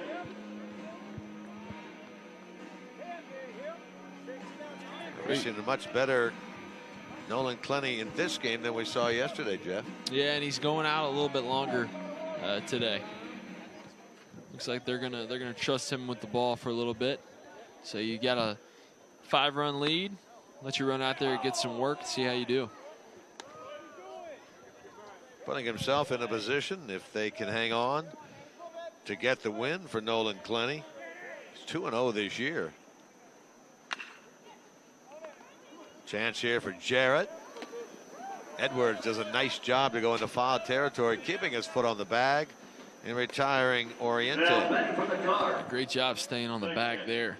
It's not something that you see very often, where a guy has to stretch actually behind the foul line. If you see right here, great play, but that throw is just a little high. Edwards makes a stretch, almost like he caught the ball from the dugout. Good footwork over there. He looks like a natural first baseman. He does. You know, it gets overlooked a lot. People think first base is just easy to play, but there's an art form to work in the bag. Here's Zach Britton with 2 men out. Boy, Clenny coming right at him here in the 6th. Yeah, he's going right at him. Doing a great job of it. Now with 2 strikes, Wolfpack shift defensively against him.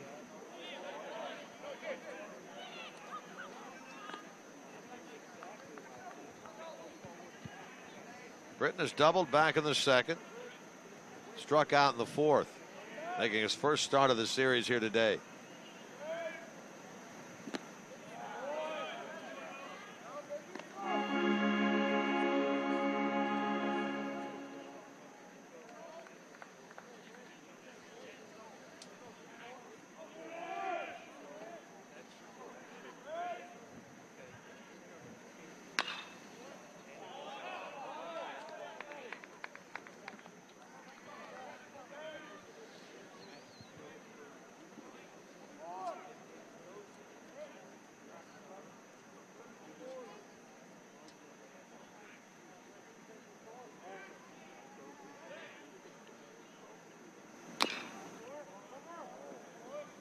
Foul ball.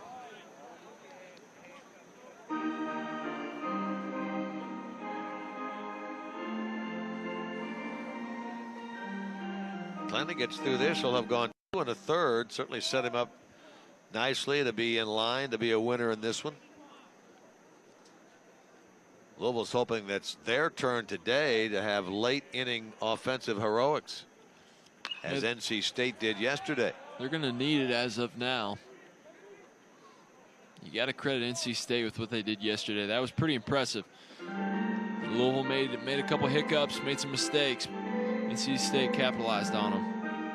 And they scored 6 late runs to win 9-6. And now have been in command of this one from the get-go. There's a strikeout as Clenny gets Britton, and that's the first 1-2-3 inning of this game on either side.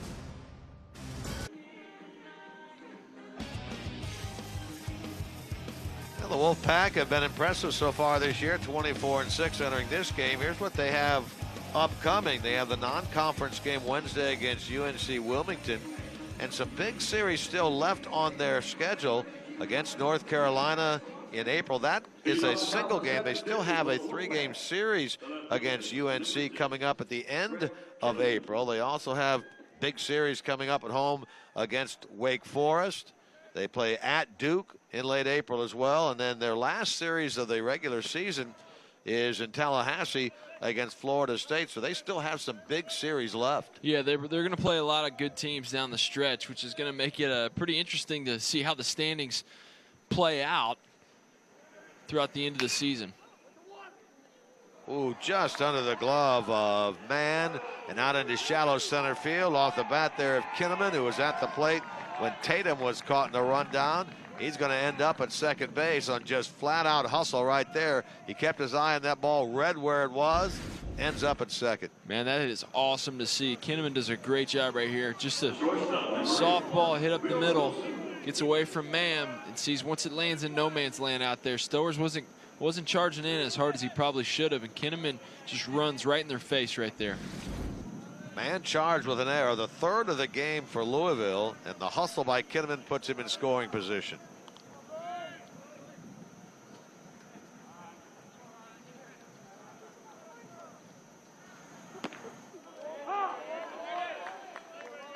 So the Cardinals have errors by 3 of their 4 infielders. Second baseman Mann, shortstop Fitzgerald, third baseman Levy in this game. 3 in this game and 7 over the weekend in this series. Yeah, and that's not going to win you a lot of ball games. You got to play cleaner defense than that.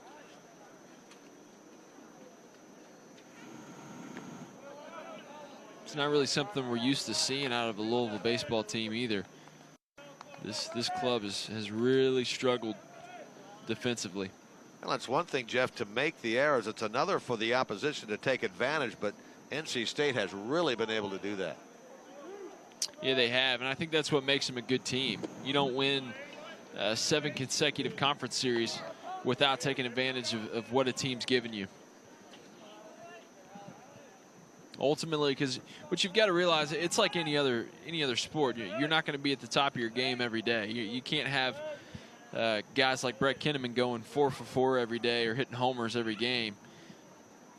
There's going to be some times where you got to rely on taking advantage of what the other team gives you. Nice running catch out in left center by Snyder, and it looked like it was going to be an extra base hit by Will Wilson. Great jump out there by the Cardinals left fielder. Great play out there by Snyder. Ball jumped off the bat of Wilson out into the gap, but Snyder got a beat on it early and just kept that pace up. A ball like that is caught in the first few steps. If he doesn't get a good jump and a good read on that, doesn't even necessarily have to be the quickest read. He just has to get the correct read on it. Get on the right angle, right trajectory, and right path to the ball. He did a great job there running that one down.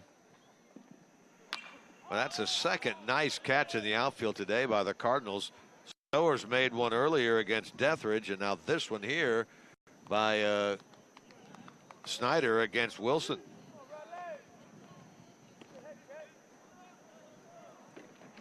Edwards today 0 for 2. Walked in the first and scored. In the series, he's 2 out of 10.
Riley Thompson, his 3rd inning of work. Has not allowed a run as of yet. He's had 2 errors behind him. He worked around the throwing error by Fitzgerald in the 6th. Hopes to do the same behind the fielding error here in this inning of Mann. Sharp hit right field Edwards. Kinnaman being raced around 3rd, and he will score just ahead of the diving tag by Zach Britton. Down to 2nd on the throw home goes Edwards. And it's 7-1 Wolfpack. Campbell did a great job right there at getting the ball in quickly. He makes a great throw into Britton. Unfortunately, he was just a little bit off to the right, taking him away from the plate. With where he fielded that ball. Great piece of hitting by Edwards, but where Campbell fields this ball, he's going to have to make a perfect throw in order to get the runner. It's just a little bit short, a little bit too much to the right. So the RBI for Evan Edwards is 23rd of the year, 2nd of this series. And the Wolfpack pulling away now. It's 7-1 here in the 7th.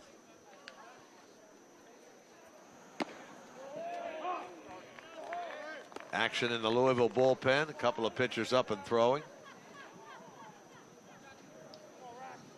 Josh McClain today 0 for 3. In the series, 3 out of 11.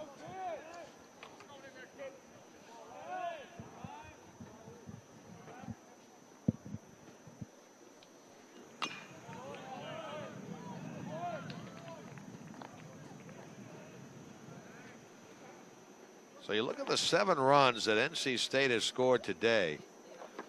3 of the runners reached via a walk, and another reached via an error. taking advantage of what you're given. That's what you got to do in this game to be successful. You're not going to be at your best every day, but it's those times where you take what you're given and you find a way to squeeze out a win. But then you have days like today where they're putting it all together. And Louisville's giving them opportunities, and they're putting good swings on the baseball, moving it around the field, moving runners. Guys are getting in. NC State's just this. They're showing off why this offense is one of the top offenses in the country.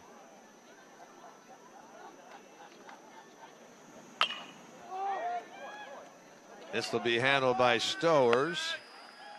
That is out number 2.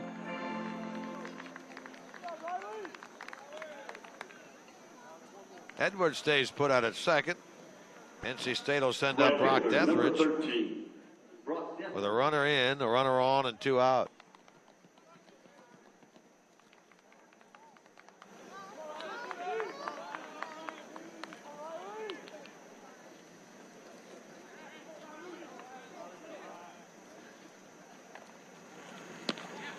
Deathridge, a senior on this club.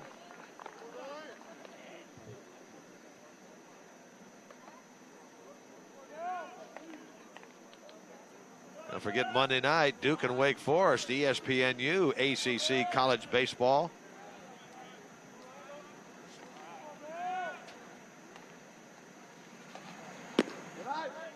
Duke and Wake Forest played Friday night. Wake Forest won that one 10-2. They took yesterday off, playing today, and then they'll wrap things up on Monday night. Duke at 9-4, right behind North Carolina in the Coastal Division. Duke has the best record in the ACC overall. Wake Forest 13-18 overall, 6-7 going into their game today.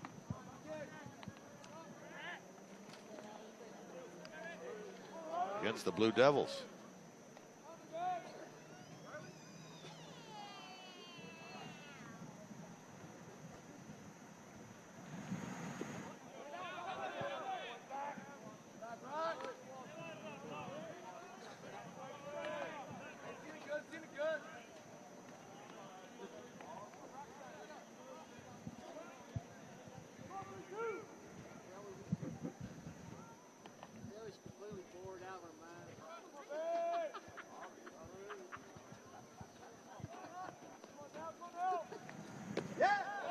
Took it just low on a 3-1 pitch. So Deathridge is on for the 3rd time. Joins Edwards on the bases with 2 out. That's not a bad pitch right there. It just missed a little bit down.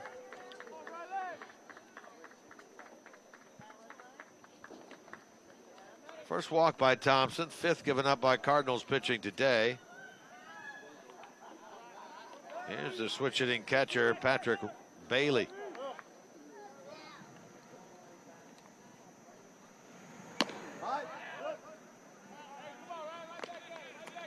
Bailey today 0 for 3. Yesterday was 1 for 4, but his big blow is that 2-run opposite field home run in the 6th inning that just stayed fair inside the 330 mark in the right field corner. Yeah, that really ignited the Wolfpack yesterday. That was an impressive piece of hitting too. Be able to go opposite field on a day where the wind was blowing in just a little bit. He was able to sneak one out down the line.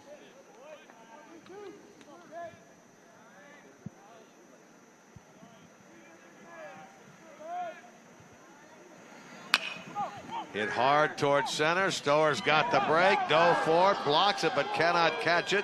1 run is in. The play goes to second. The tag there and out.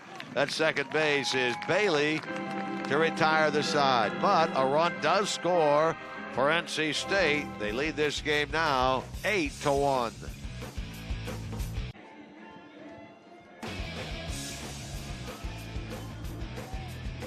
Took a look earlier at the NC State upcoming schedule. Here's what the Cardinals have upcoming. All these games available on the ACC Network Extra. Northern Kentucky Norse will be in here on Wednesday, April the 10th. Those two met the end of the college basketball season in the NIT. They'll meet in college baseball here on Wednesday. at Virginia Tech next weekend, and then another midweek game against the ranked Kentucky Wildcats on April the 17th. Home series here against Virginia, and then another game against an in-state school, Western Kentucky, still upcoming as well for Dan McDonald's club.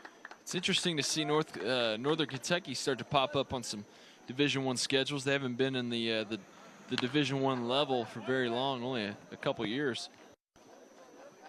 They actually defeated Kentucky over in Lexington earlier this year. They don't have a great record overall this season, but they did post a big win against the Wildcats. Yeah, they did.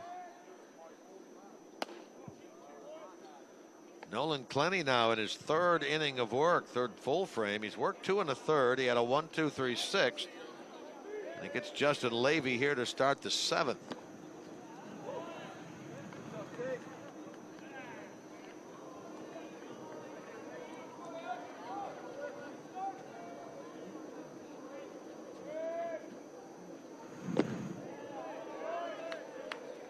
Levy has walked, been hit by a pitch. He's been on twice today. Still looking to extend his hitting streak, which sits at 5.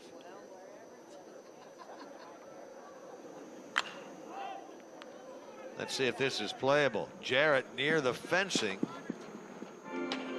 Close, but couldn't get it. They made a run over there. The rail there that fans can stand up next to and kind of put their drinks and the like on, and that's to look like where that ball hit. Yeah, I think that's what caught it. Let's take another look. Looks like it was a little bit further back than he anticipated too. There it is. A little deeper too. Ricocheted right between those two beers. Yeah. The shortstop, number 2, Tyler Fitzgerald. Probably texting home to say, hey, almost brought home a souvenir.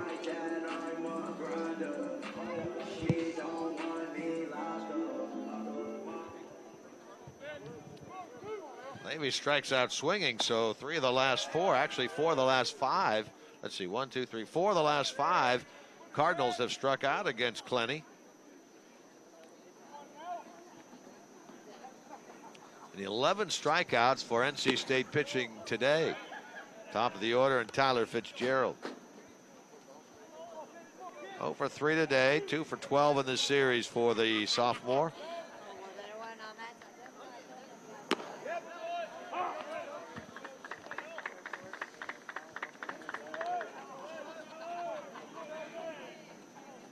I think what's impressed me about NC State, not only has their offense been on fire and these guys been swinging it, but they've got a quality bullpen. You know, these guys are coming out of the pen, and they're making good pitches, and they're doing a great job of keeping the team in the game. It's where Louisville seems to be struggling a lot this year.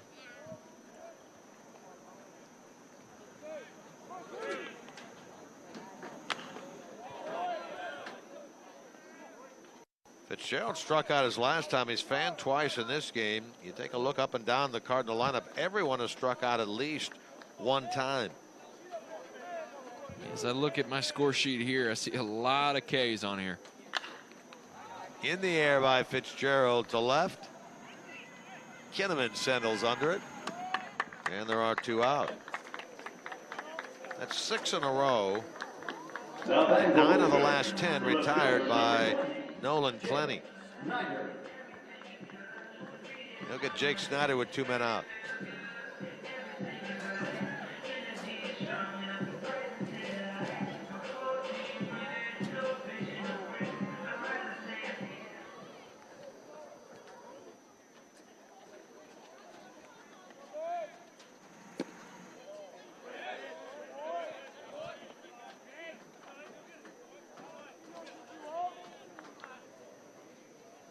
Snyder today is fanned twice. He's 0 for 3.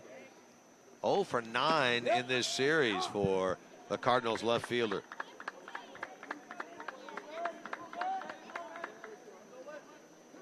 We talked Friday night about the dominant pitching that the Wolfpack bullpen has turned in this year. They started this series with a 2.10 ERA. They did give up 4 runs on Friday out of that pen, and 2 yesterday, but that's not been the case today.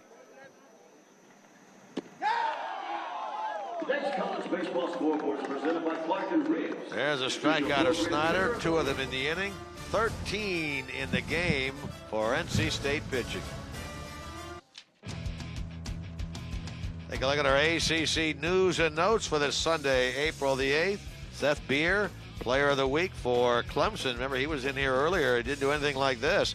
4 homers and a dozen RBIs this week for the Clemson player, Seth Beer. Xavion Curry, pitcher of the week for Georgia Tech. A dozen Ks, 1 run, and an 8-inning outing. And how about Mike Martin, the head man at Florida State, needing 9 wins for the most in NCAA baseball history. 1,967 is where he sits right now. They are trailing their game today down in Georgia Tech. So he may still need 9 going into next week. Those are ACC baseball news and notes. Meanwhile, a new pitcher on for Louisville. Well, Kieran, if you take a look, the freshman in 9 games, 8 1/3 innings, he's got 14 strikeouts and just 8 walks. So we're seeing a lot of similarities whenever we look at the numbers of some of these freshmen from Louisville. It's usually about a walk or 2 every 1 or 2 innings, and generally about a strikeout an inning. So the problem with that is you're just struggling to see a lot of that consistency. You don't see the consistency that you usually would see from maybe an older guy, or really the consistency that Louisville needs out of the pen.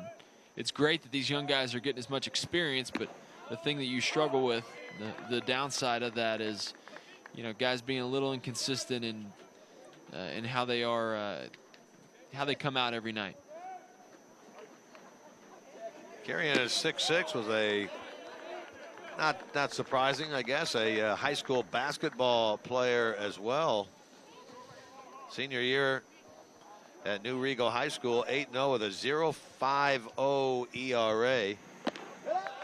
And that's been a problem right here. He has walked way too many. And he walks the leadoff man here in the 8th, Terrell Tatum, who's on for the 4th time today. The guy's a magnet to the bases.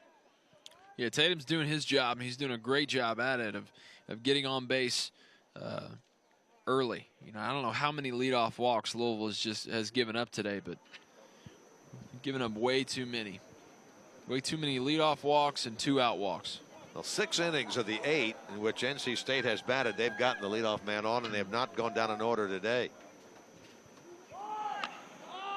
Bunting it and foul, third base side, J.T. Jarrett.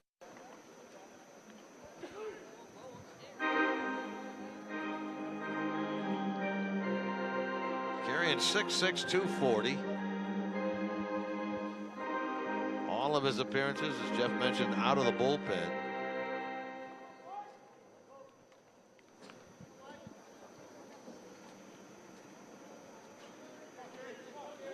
NC State leading 8-1. We're in the 8th.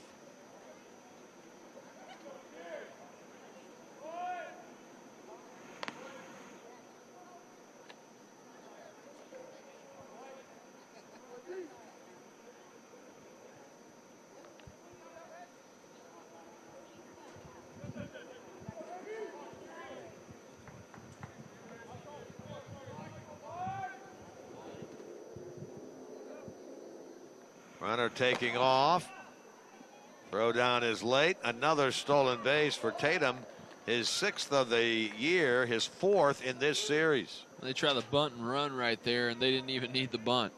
Tatum, as we continue to talk about him, a guy who can fly around the bases. He's done a great job out there today. Gets himself another bag. Well, you made a key point earlier, Jeff, when you talked about a guy like Tatum who has great speed, knows what he's doing on the bases, but you have to be able to get on base. He's been able to do that in this series.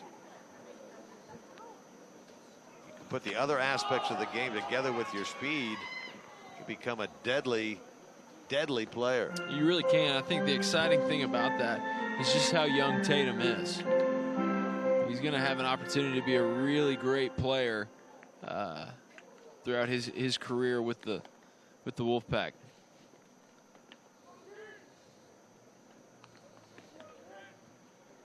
They list him as an outfielder. We've only seen him in the DH role. He's perched out at second here with nobody out. Smash to Fitzgerald, who stays right with it. Makes the play at first, retires Jarrett. Now back for NC State, the second baseman, number 7, Stephen Patera. So top of the order now, and Stephen Patera.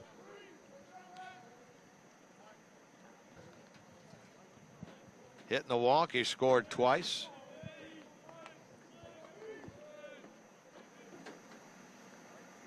Riley Thompson, not a bad outing at all for the Cardinals. 3 innings, 2 hits, 2 runs, but they were both unearned runs. He walked 1, struck out 3. Encouraging, I thought. Yeah, I think so too, and I think he needed that. You know, he's been hit or miss all year. And we talked about he had a great start against North Carolina.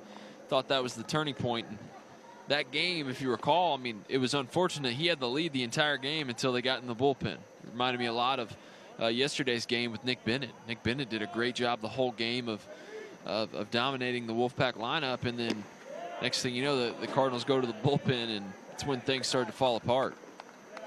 They've got to clean it up.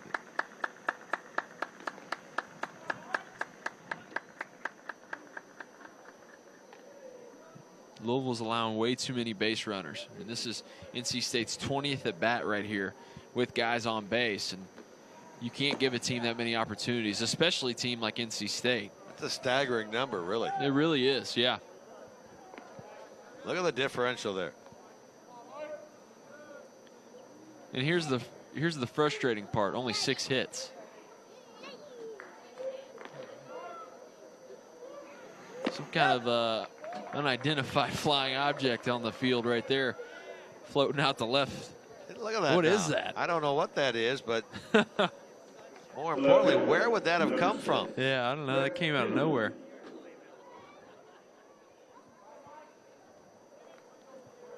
If that had been delivering the game ball, it missed by a little bit.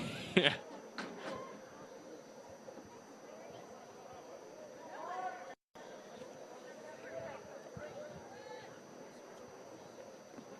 Second walk issued by Patera now with Kinnaman at the plate. Time call. Here comes Dan McDonald out of the dugout on the first base side. Cardinals have had action in the bullpen. They trail in this game 8-1. And the slow stroll, as we've come to expect from the coaches in these games, finally ends with Coach McDonald making it to the mound.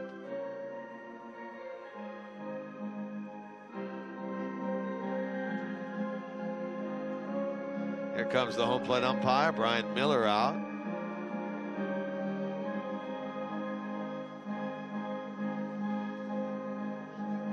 No pitching change, just some words of wisdom for the left-hander Michael Kirian. There's action in the bullpen. Austin Conway, he's the grad student who pitched 3 years at Indiana State.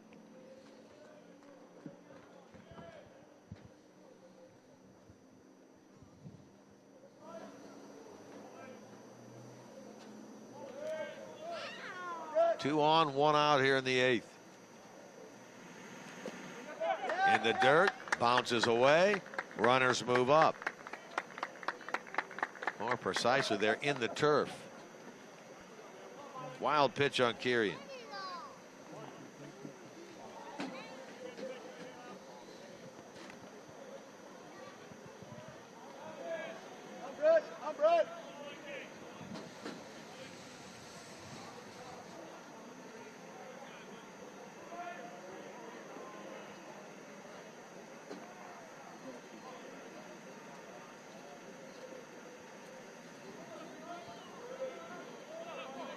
Kinnaman's home run back in the 4th inning came against the lefty Detmers. He's facing the lefty here, Kirian. There's a good pitch right there from Kirian. That's what a lot of these guys do. I mean, they show glimpses of greatness in, you know, the way a lot of these young pitchers are throwing, but it's just way too inconsistent. Chased one near the shoulders there. Brent Kinnaman didn't get it.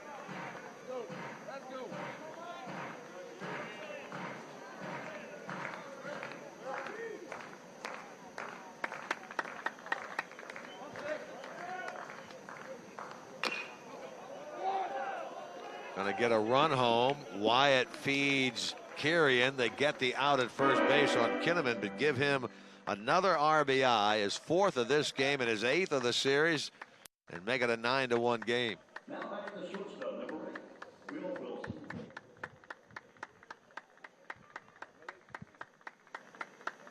And again, the Wolfpack score without the benefit of a hit, and now out of the dugout comes Dan McDonnell. He immediately signals to the bullpen. Cardinals make a pitching change.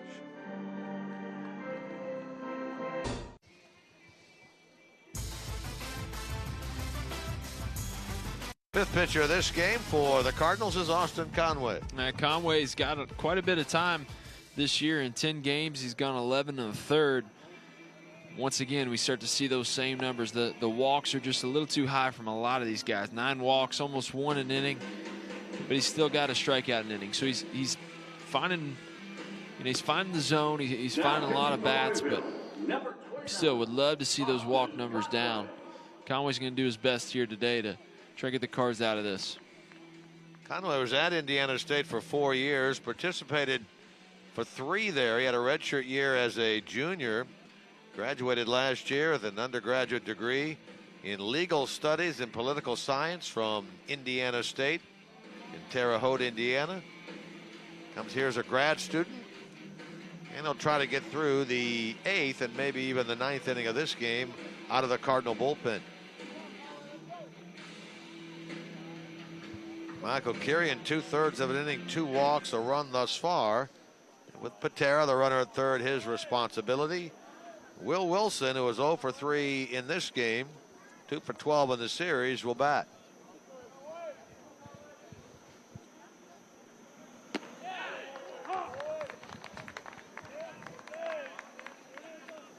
Wilson robbed of an extra base hit his last time up with that running catch out in left center by Snyder.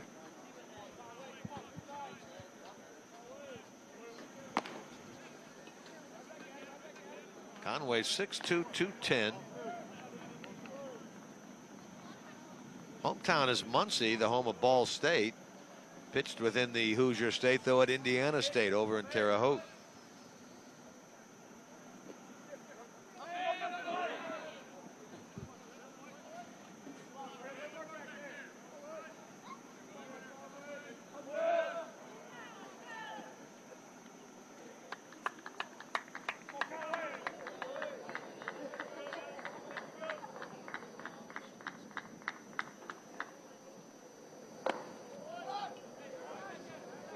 Conway struggling to find the zone here.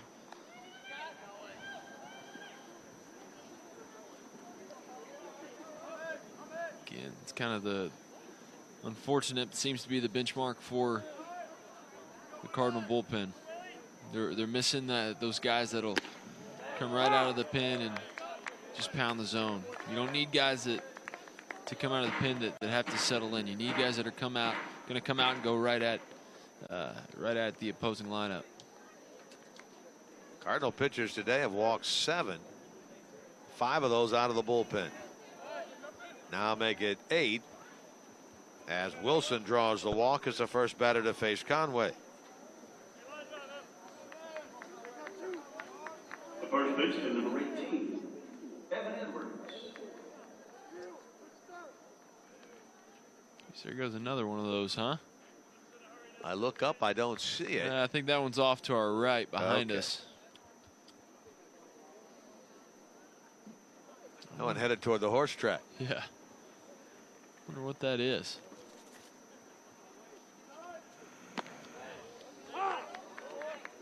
Those of the folks who may be watching that are Louisville fans know about the area in which we are in, right down by Churchill Downs, just up the street from that by about a block, and right behind the football stadium, Papa John's Cardinal Stadium, out beyond the right field wall. There's Churchill Downs. And as you zoom in, See, it's right behind the ballpark here, and there's the football field.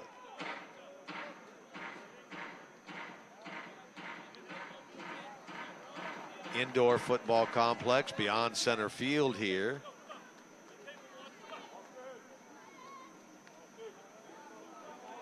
It's a lot of venues right in this area. There it is with a white roof. Pickoff play to first, and they have the runner Wilson. Runner coming to the plate. They'll throw there. Bad throw. Did he tag him or did he not? Umpire says safe. Zach Britton thought maybe he had touched the runner coming home, Patera, on the toe, but in the end, a bad throw by Logan Wyatt where they had the runner dead to rights at home. Dan McDonough will come out. That seems to be the way that everything's gone. Again, we're in the 8th inning, so this is something where the head coach suggests they take a look at it. They will. We'll get a look at it as well. Conway threw over to Wyatt, and they had the runner over there, Wilson, picked off. As they ran Wilson between first and second, Patera took off to the plate. Wyatt spun and threw, but it was a bad throw, and it appeared that Patera was able to get in there. Call was safe at the plate. Here's a look. Yeah, credit Patera by a good base running move. I'm not sure if he... That's a pretty good angle right there. Almost caught him in the hand, it looked like, as it went up, but I don't know. Overall, I think he missed him. I tell you what, he did a heck of a job just to catch the ball. Yeah. On the errant throw. Impossible to tell from that angle if he was touched or not. The guy that actually had the best view was Brian Miller. Yeah, I think that's your best angle right there. I think what came close to him may have been his hand right before it came up.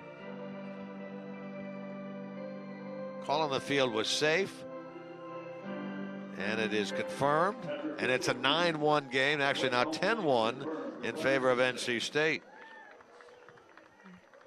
They scored twice in this inning. That's disheartening right there. You know, you do a great job of, you know, getting the pick off right there and just throwing that one away. That's frustrating.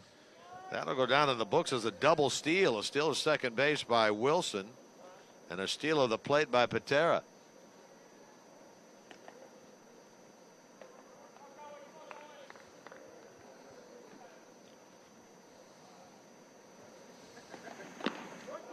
Edwards takes strike 3. Conway puts an end to the Wolfpack 8th inning, but they add on 2 more.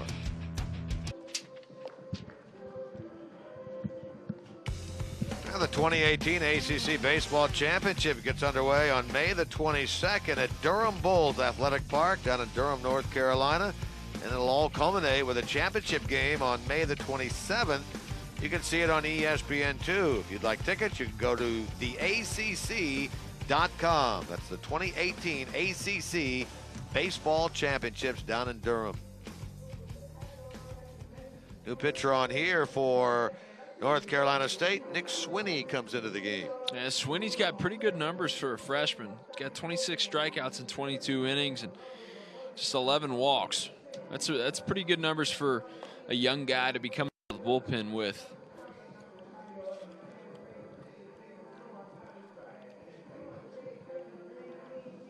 How about the job turned in by Nolan Clenny here this afternoon, who is in line now to be the winner. No runs, no hits, 1 walk, 7 strikeouts in 3 1/3.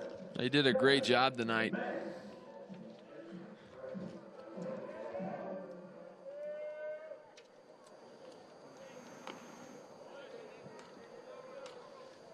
So here's Swinney, and he gets Devin Mann to get things going in the bottom of the 8th. Funny line score when you look at it out there for NC State. 10 runs, 6 hits, and no errors. They've been the benefactor of 8 walks given to them and 3 cardinal errors. Louisville 1 run, 4 hits, and 3 miscues. You know, that's the thing. Anytime you see somebody see a team that puts up 10 runs, a lot of times that means more than 6 hits, and that just shows you what kind of game defensively that Louisville has played today.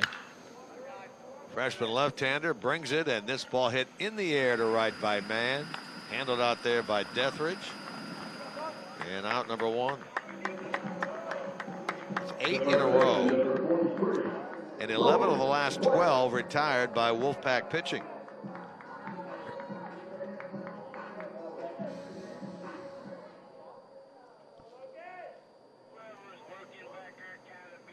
They came in with a 2.98 ERA as a staff into this series, tops in the ACC. And really, we're seeing it today more so than we saw it on any other day.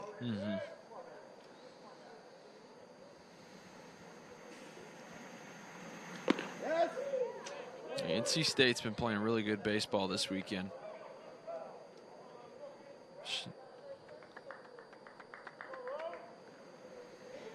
Well, they've been able to get the leadoff man on, been able to move him around in a variety of different ways.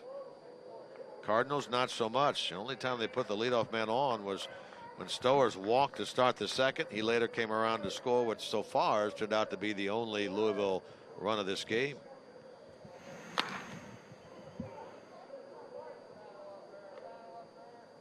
I think that's what's frustrating if you're Coach McDonald is knowing that you've got every time your leadoff guy runs out there, you know, a lot of cases they're being way too aggressive, not doing their job of really setting the tone and trying to get on base from the get-go. Anytime you can get the leadoff guy on, you're going to score a lot of runs. NC State has proven that today. Wyatt's been on twice. He has a double, has a walk.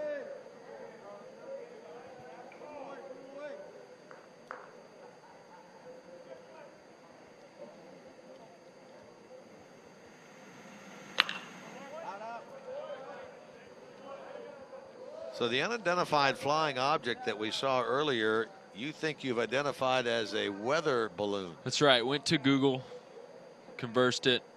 Pretty sure that was a weather balloon. Sort of a light orange in color, drifted across the field. That's right.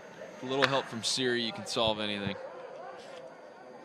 Into center field, McLean looking straight up will make the catch. 2 out.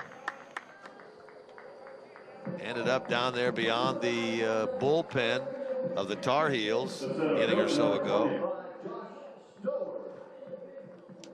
Yeah, I said Tar Heels again. Wolfpack. Down there beyond the bullpen on the left field side. There's a lot of mad NC State people listening to this game right now, aren't you? To the shortstop. Nice play by Wilson. Good scoop by Edwards. Cardinals go down in order in the 8th.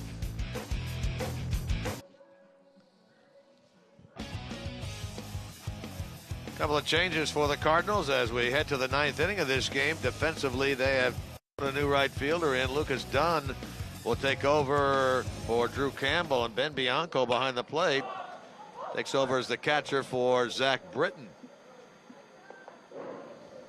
Back on the mound was Austin Conway.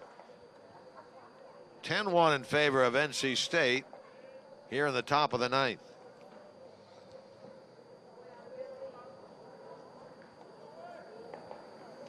Leading things off for the Wolfpack, Josh McLean.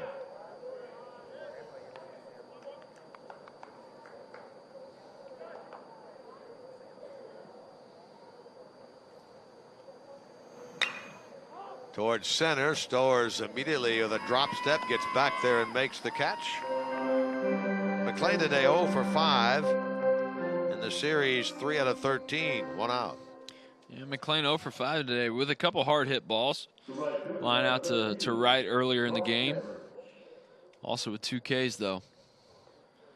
But if you go off a quality at bat standpoint, you'd say you were 3 for 5.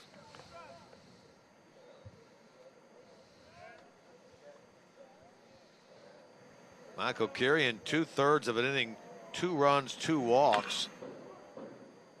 Conway took over for him, walked Wilson, struck out Edwards, gets McLean, and he's back out there now to work to Deathridge.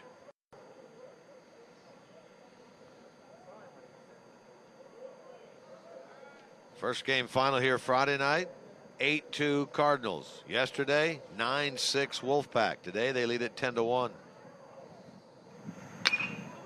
Right side, dive by Devin Mann, but he's not going to come up with it. It trickled off his glove. That'll be a hit for Deathridge. He's on base for the 4th time today.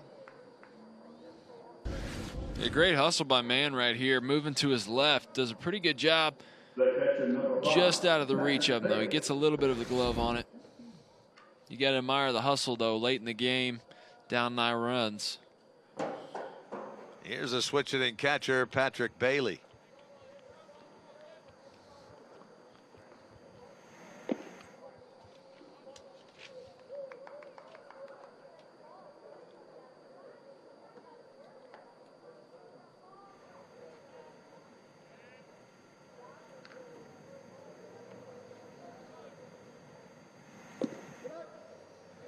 The only other time that NC State came here to Louisville, 2016, the Cardinals swept that 3-game series.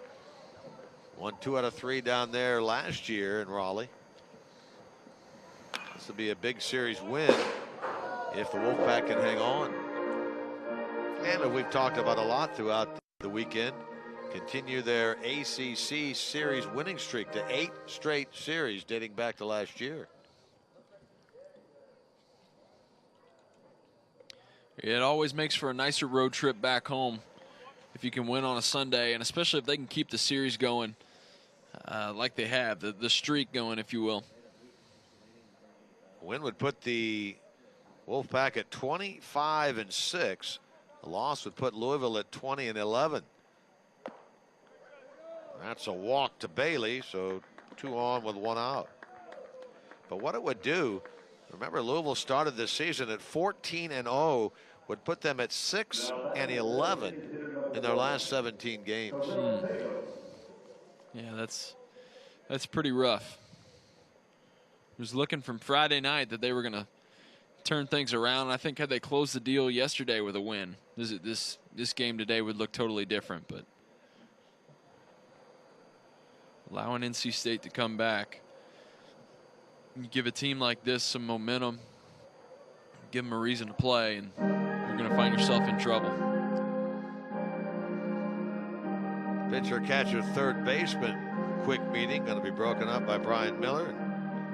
Terrell Tatum, who's been on base 4 times, is the batter. Meanwhile, Dan McDonald down by 9 here in the 9th, 2 on, 1 out. Looks to be making a pitching change here.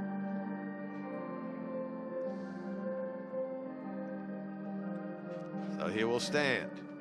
And here comes the home plate umpire.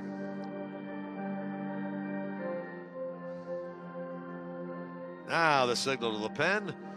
Cardinals will make a pitching change.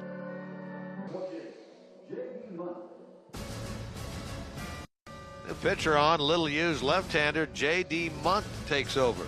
Yeah, Munt, a local product out of St. X High School. Not a lot of time out, but made the most of his last outing against UK. Went 1 inning, just 1 strikeout.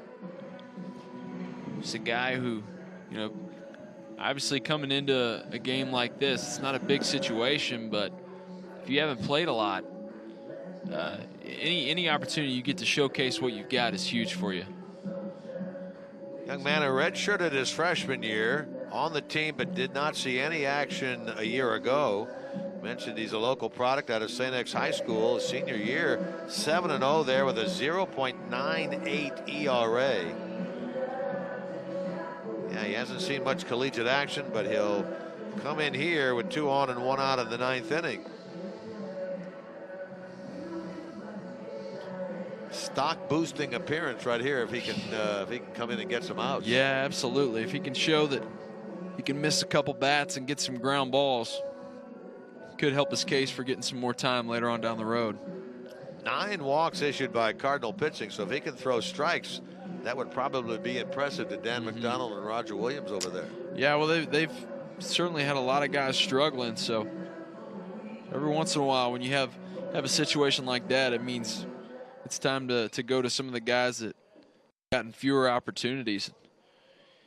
Munt's out there now. He's going to try to plead his case. He gets Terrell Tatum with 2 on and 1 out.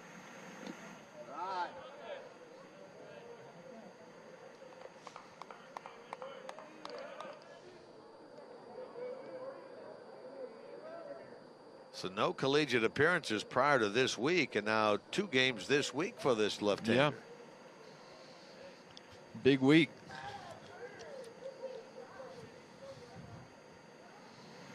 Maybe earned this appearance, Jeff, with the work he did against UK.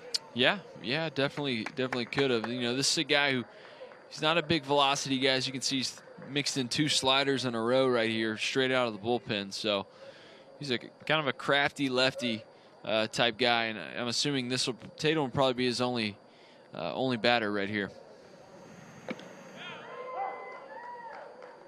As there you see the heater topping out right there around 82. So not a lot of velocity, but a guy that doesn't throw very hard. Honestly, he can be very effective sometimes, especially if you bring him in, say, earlier in the game after a guy like Thompson who's running up to 95, and then you drop it down to 82. It can be very difficult, especially with a solid slider like that right there. Had nice depth to it.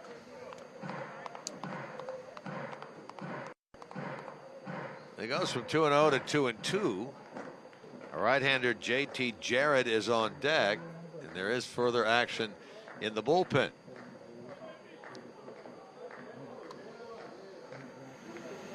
Got him. Nice comeback by JT Munt to get strikeout Terrell Tatum for the second out of the inning. And that's great to see. You know, a guy doesn't get a lot of opportunity, be able to come in and do his job. See if they're going to leave him out there for the rest of this inning. Well, he earned the chance to face at least one more batter with a couple of lefties after Jarrett, if Jarrett were to get on. So it's probably what they're thinking about. Yeah, I'd say so. JT Jarrett in this game 0 for 2 with a couple of sacrifice bunts. JD Munt trying to get the final out here at the top of the 9th. First fastball we've seen. And if you get a good look at that fastball, it's only 82, but it's got some pretty good depth to it. You know, the only way a guy like this who doesn't throw very hard gets outs is he's going to have to rely on movement.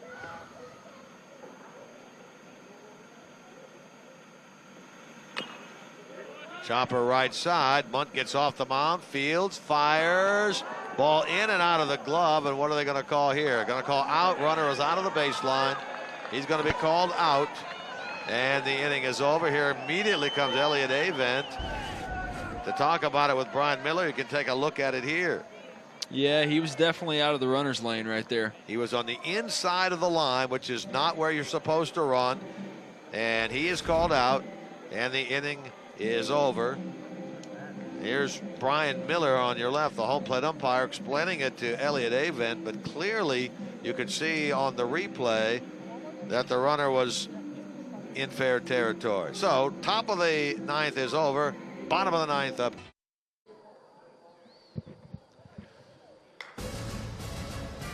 All right, bottom of the 9th inning, Lucas Dunn, who took over in right field for Drew Campbell, in the 6th spot in the batting order, leads things off. Done 7 out of 28 with a home run this year, batting for the first time here today.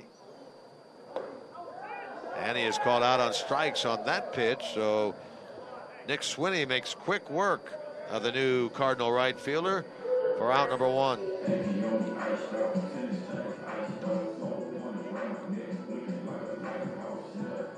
14 strikeouts now of Cardinal hitters today is a new season high.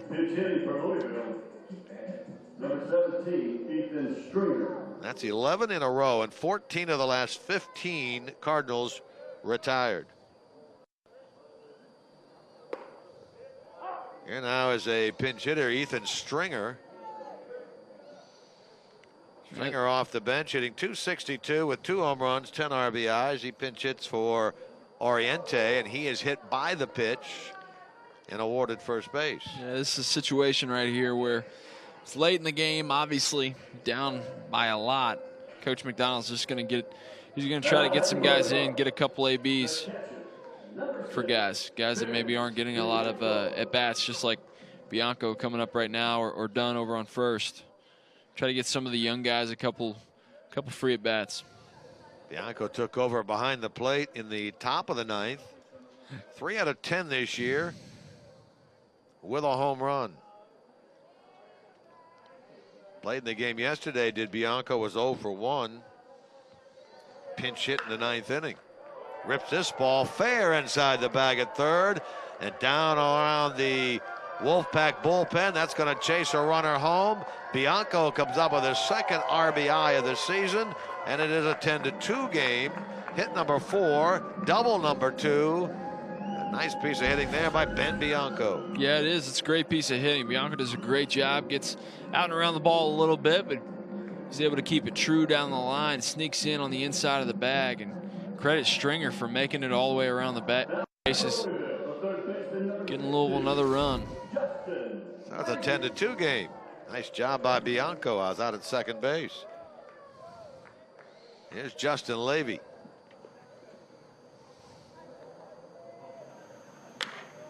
First pitch swinging to Edwards. 2 out. Bianco over to third, and so Tyler Fitzgerald represents the last crack for the Cardinals in this one. Pitchers of record in this game, Nolan Clenny of North Carolina State. Things stay the way they are. He'd improved to 3-0.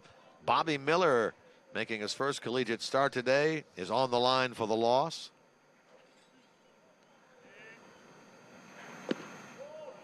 Fitzgerald in this one 0 for 4. That hit batsman, by the way, ended the streak of 11 straight Cardinals that had been retired. That's the first hit by Louisville since Danny Oriente's single back in the 4th. Then outscored 10-2, out hit 7-5.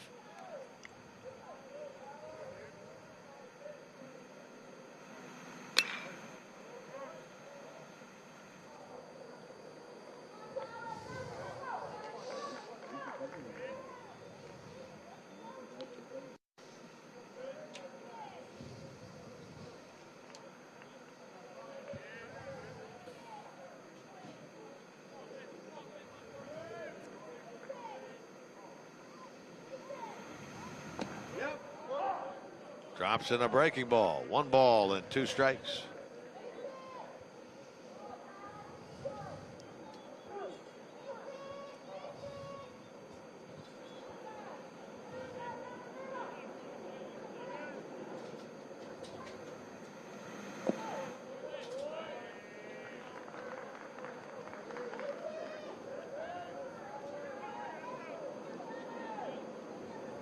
Three unearned runs in the first for the Wolfpack in this game. Got them off on the right foot.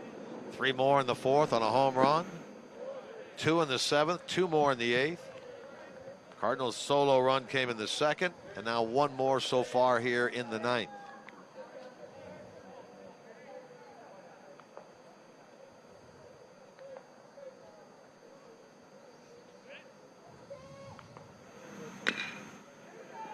Into the hole. Wilson will fire across, but not in time. Infield single for Tyler Fitzgerald and a run batted in. Bianco scores. It's been a 2-run 9th inning, and it's now a 10-3 game in favor of the Wolfpack. Well, the Cardinals are chipping away here, and great job by Fitzgerald. I don't blame him. Every ball you put in play, you got to hustle on and try to sneak out a hit. Hits that one into the 6th hole, and he's able to sneak down to first base, get himself a knock and a ribby.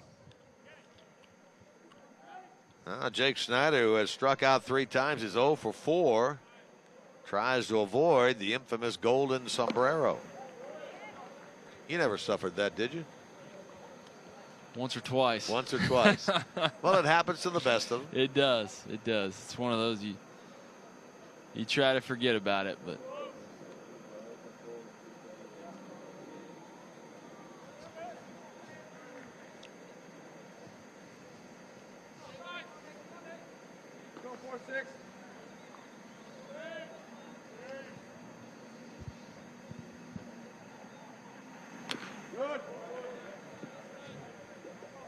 Snyder's had a tough series. 0 for 4 today, 0 for 10 in this series against the Wolfpack.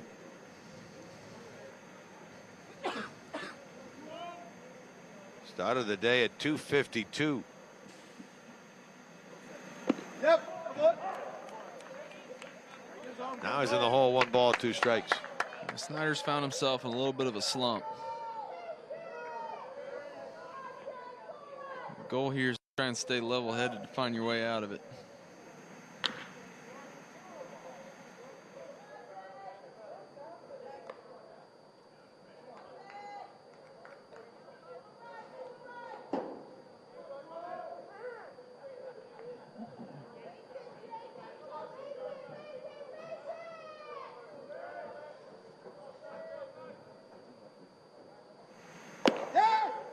Strike 3 called over the outside corner. Swinney puts an end to this game with a strikeout of Jake Snyder. And the series winning streak in ACC games continues for the NC State Wolfpack. They win this game by the score of 10-3 and win the series 2-1. Now for Jeff Gardner, this is Jim Couch saying so long from Jim Patterson Stadium here in Louisville, Kentucky. Again, the final score today, NC State 10, the Louisville Cardinals 3.